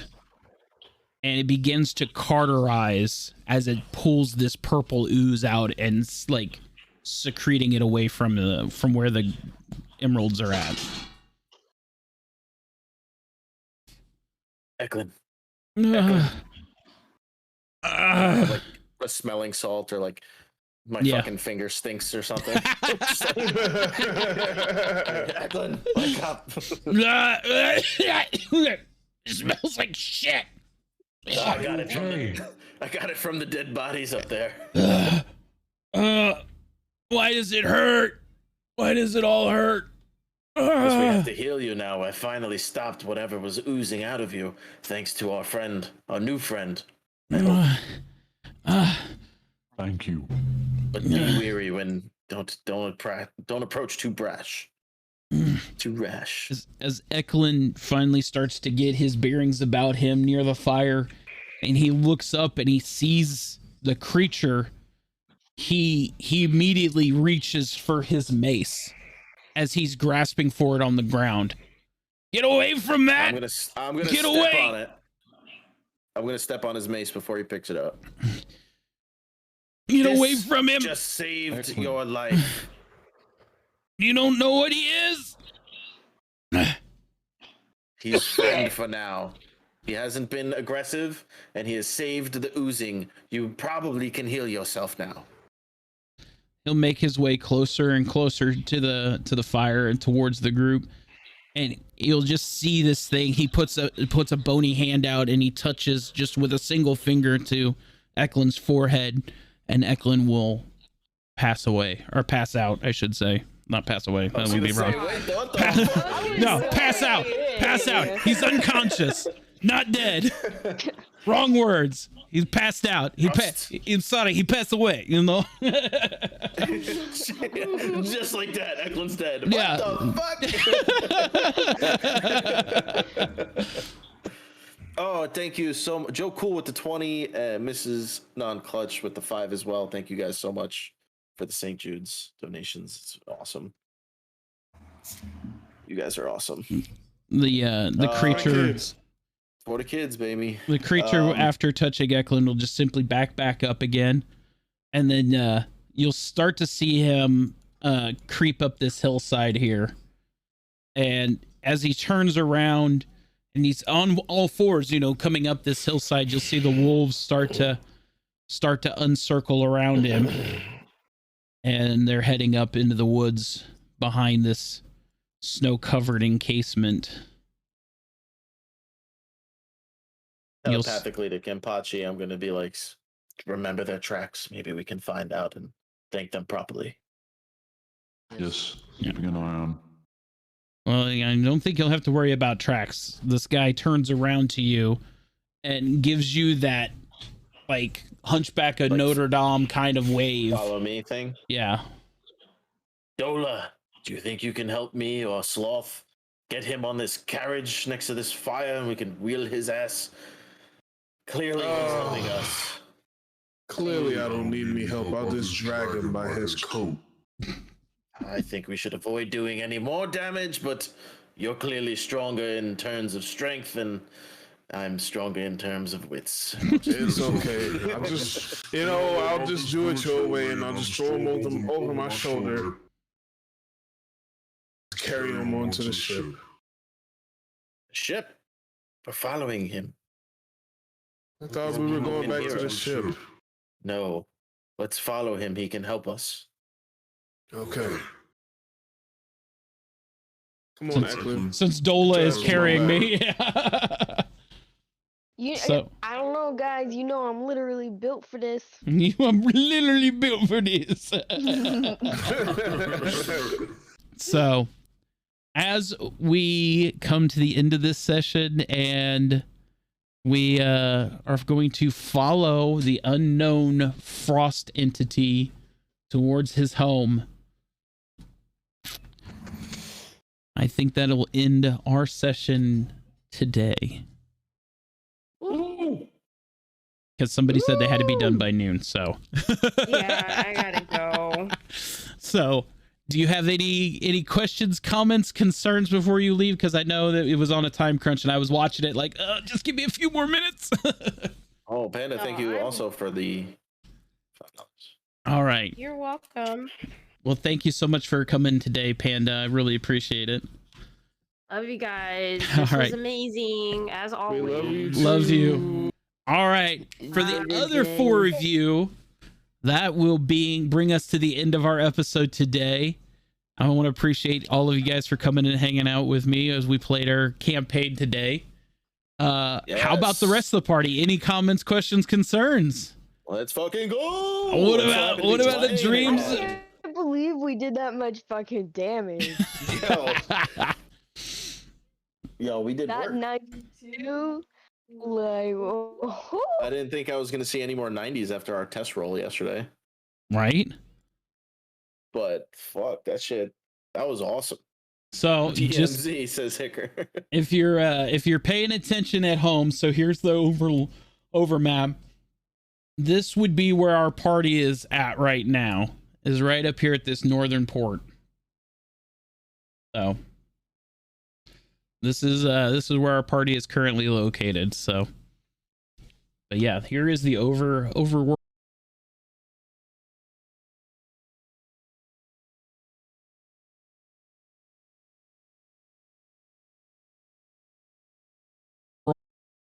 What was your favorite part about today, guys? The arm wrestling. Arm wrestling. Honestly, I can't even lie. That's probably my favorite. Right? That was That phenomenal. was honestly just the I console. see that is the best part about this group of players is that you guys like take initiative and like role play some shenanigans. You know, you don't just sit there like, oh yeah, whatever he says goes. You know, you're actually living in this world and you do things in this world, and that's what I love about it.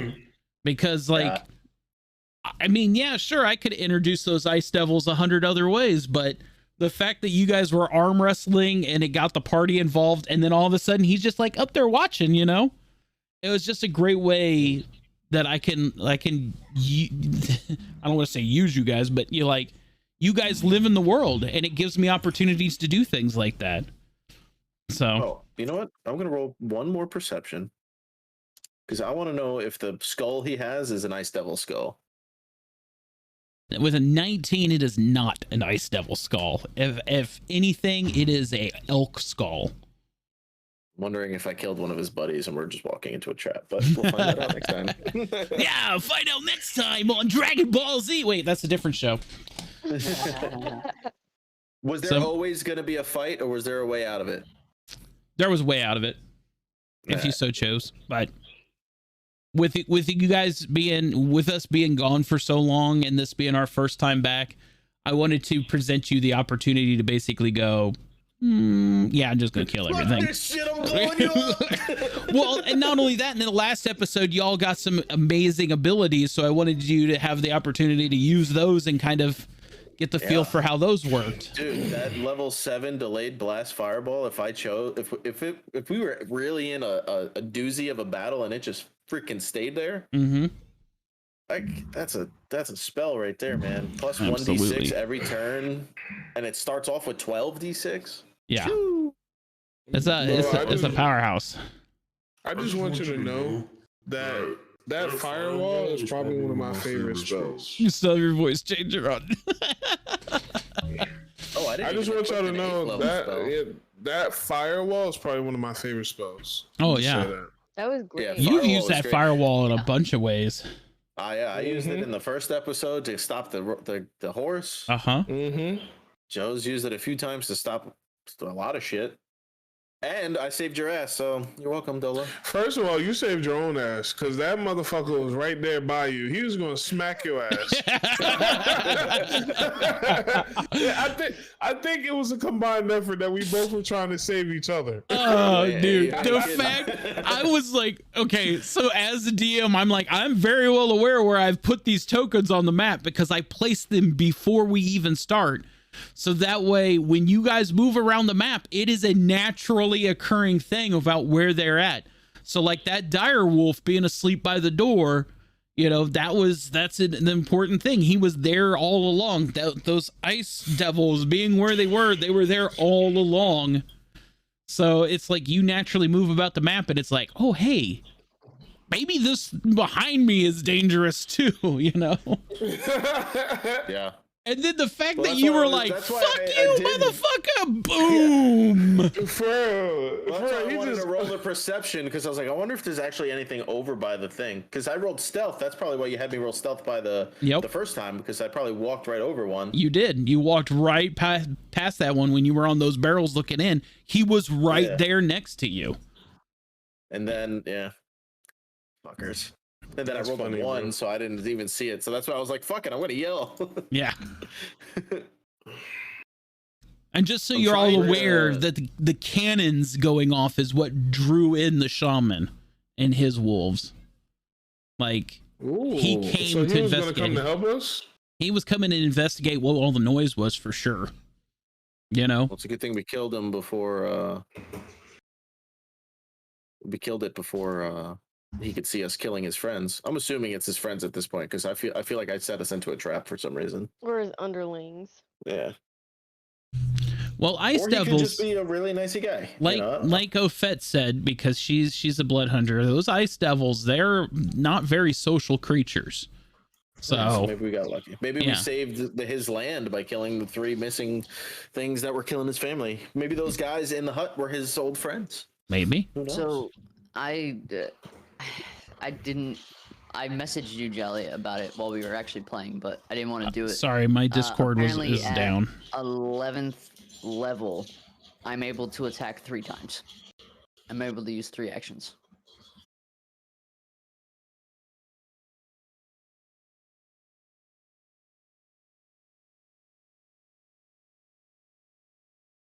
While we were doing it, just I wanted Well, to make whenever sure you that- see things like that, call me out on it because I don't remember everything all the time anyway. So if you see that you get 3 attacks, you tell me, you know? I do have a question, Yeah. but it's more for like my character itself. It says that I have I could use an 8th level spell, Yeah. but I can't see it when I go to like look at my spells on my D&D Beyond. Do you have any Oh, there spells it at is. level 8? I got it now. I got it now. Okay. I got it now. Yeah. Spell book. The DM is always wrong. Yes, the DM is always wrong. I like it because like I love this game. I love playing it, but I will be the first to tell you I don't know everything. Like we were talking about Firewall earlier, and what I was thinking was obviously wrong. So being able to have those materials in front of me and be like, "Hey, look, this is what it says." I mean, absolutely. If you can come to me and say, "Look, this is what the material says," I'm going to let it go 100%, you know? But I'll be the first to admit I don't know everything and I get a lot of things wrong.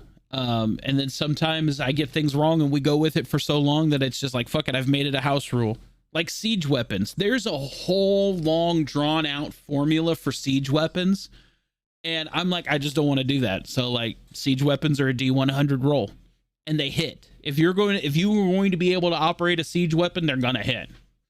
Like I'm just going to give the players that because I feel like an AC, you know, whatever your armor, it doesn't matter. It's a fucking siege weapon, you know? This is a ballista crossbow. It's designed to destroy war elephants. I'm going to hit this goblin with it. I don't care what the goblin's AC is. It's going to hurt. You know? So having cannons and that kind of stuff in the campaigns definitely makes for some interesting things, especially when people use mage hands to operate them, Dolbani. Never even considered you using mage hands to operate a cannon. You didn't even have to be there. You're like, no, spooky hands can do it. Yep. Spookity googity boogity. Kidding. I'm forever DM and I love getting called out. I don't have time to read everything. Absolutely. No, I think you did a great job for our first time in like 3 months. Right? Well, I've had quite a bit of time to start populating all this back together again. So, yeah. But we should definitely look forward to next Saturday. Try to just keep this on a roll every week. Yeah. Okay, so I would love that. Tentatively next Saturday, same time, or maybe a little later in the morning if there's no afternoon time crunches. Because I knew that it could be 9. I need to start waking up, so like don't try and move it because well, I'm lazy. normally we always met at 9:30 your Eastern, 8:30 my time, but with Ofet having or Lady Panda having to be gone at noon, I pulled it back a half hour just to give us the extra built-in, hey, get everybody in here and make sure everything's working time, you know. So, but yeah, if we just want to keep the 8-9 time block and then try to do it again next Saturday, I would really like to keep this going. Yeah. So, and also, I'm going to be looking for a couple volunteers, just maybe 1 or 2 of you, to beta test my sword art campaign.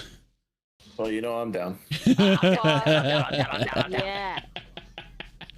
So, gonna get some beaters in here is what we're gonna get. Beta test my sword art campaign.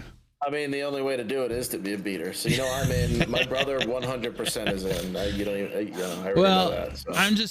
I just want to see, because basically the biggest problem that I'm coming with is there's no magic in sword art, but how to translate the sword skills. So what I'm doing is I'm making sword skills basically act like spells.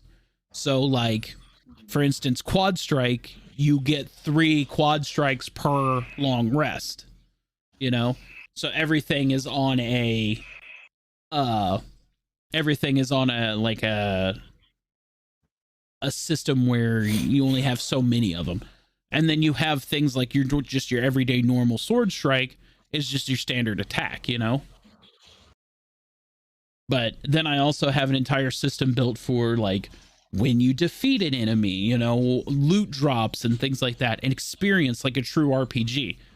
Yeah. This campaign, we're using milestones. So basically, whenever I say you guys level up is when you level up.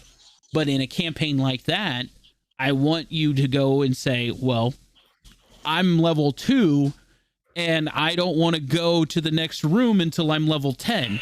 So I'm literally want to go out here and kill boars until I'm level 10. That is an option for you to do in the Sword Art campaign.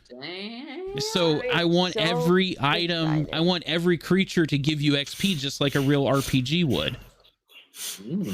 So that's why. That's going to be so fun. And the other thing about the Sword Art campaign is that I want to be able to have players, you know, like, quote, log in whenever they want to. So if we have an hour, in an afternoon one day and I got 2 of you with me and you're like, hey, let's do an hour of Sword Art campaign. And you guys could, quote, log in and you guys can do what you want to. So that's awesome. Just like a normal RPG, if you don't log in and you don't play, you don't level up, you know, and the people who play more get to level up more. Well, so look, I'm Dobani now. That.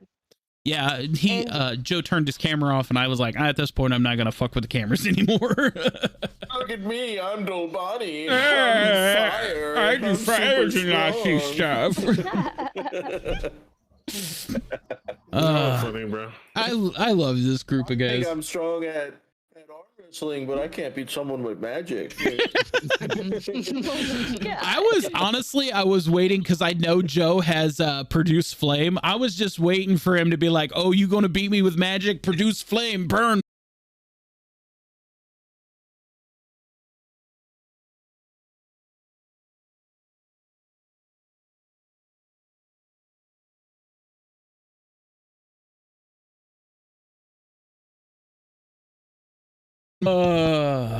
Just kick them all in the nuts. Yeah, that's it.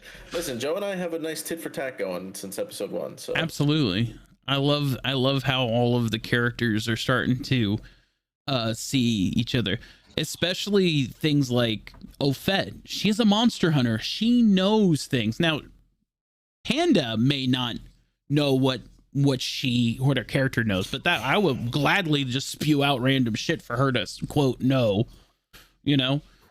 But yeah, people are starting to default to her for her wisdom on these creatures. You know, we have Sloth, who's he's a barbarian, for Christ's sakes. He goes into a rage and just fucks shit up, you know. So people are starting to lean into the character strengths, you know.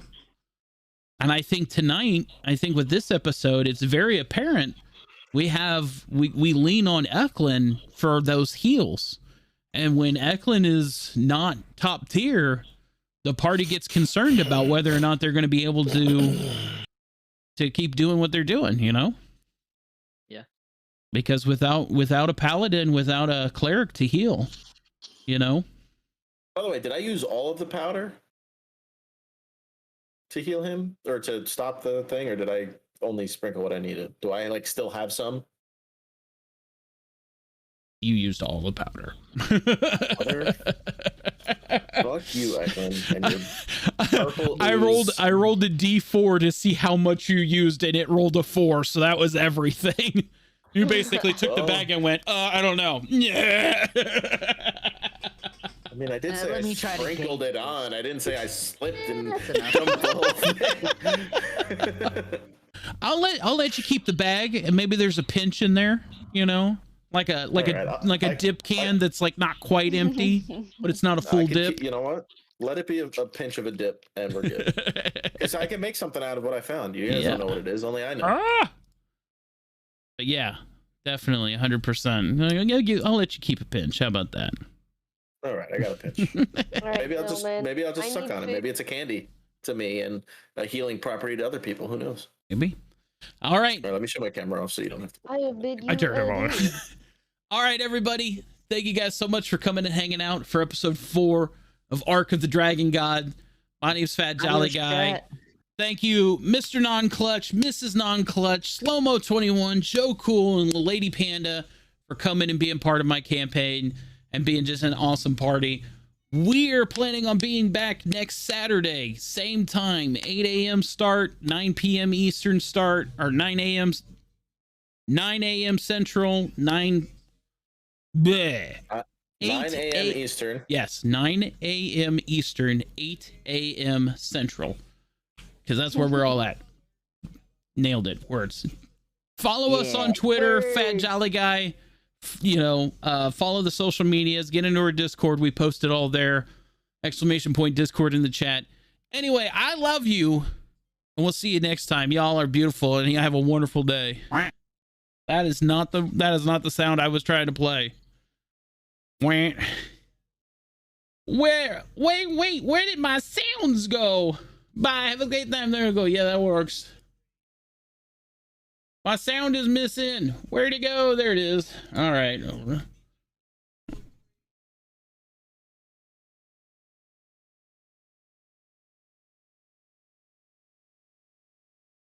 Yep, have a good one, bud.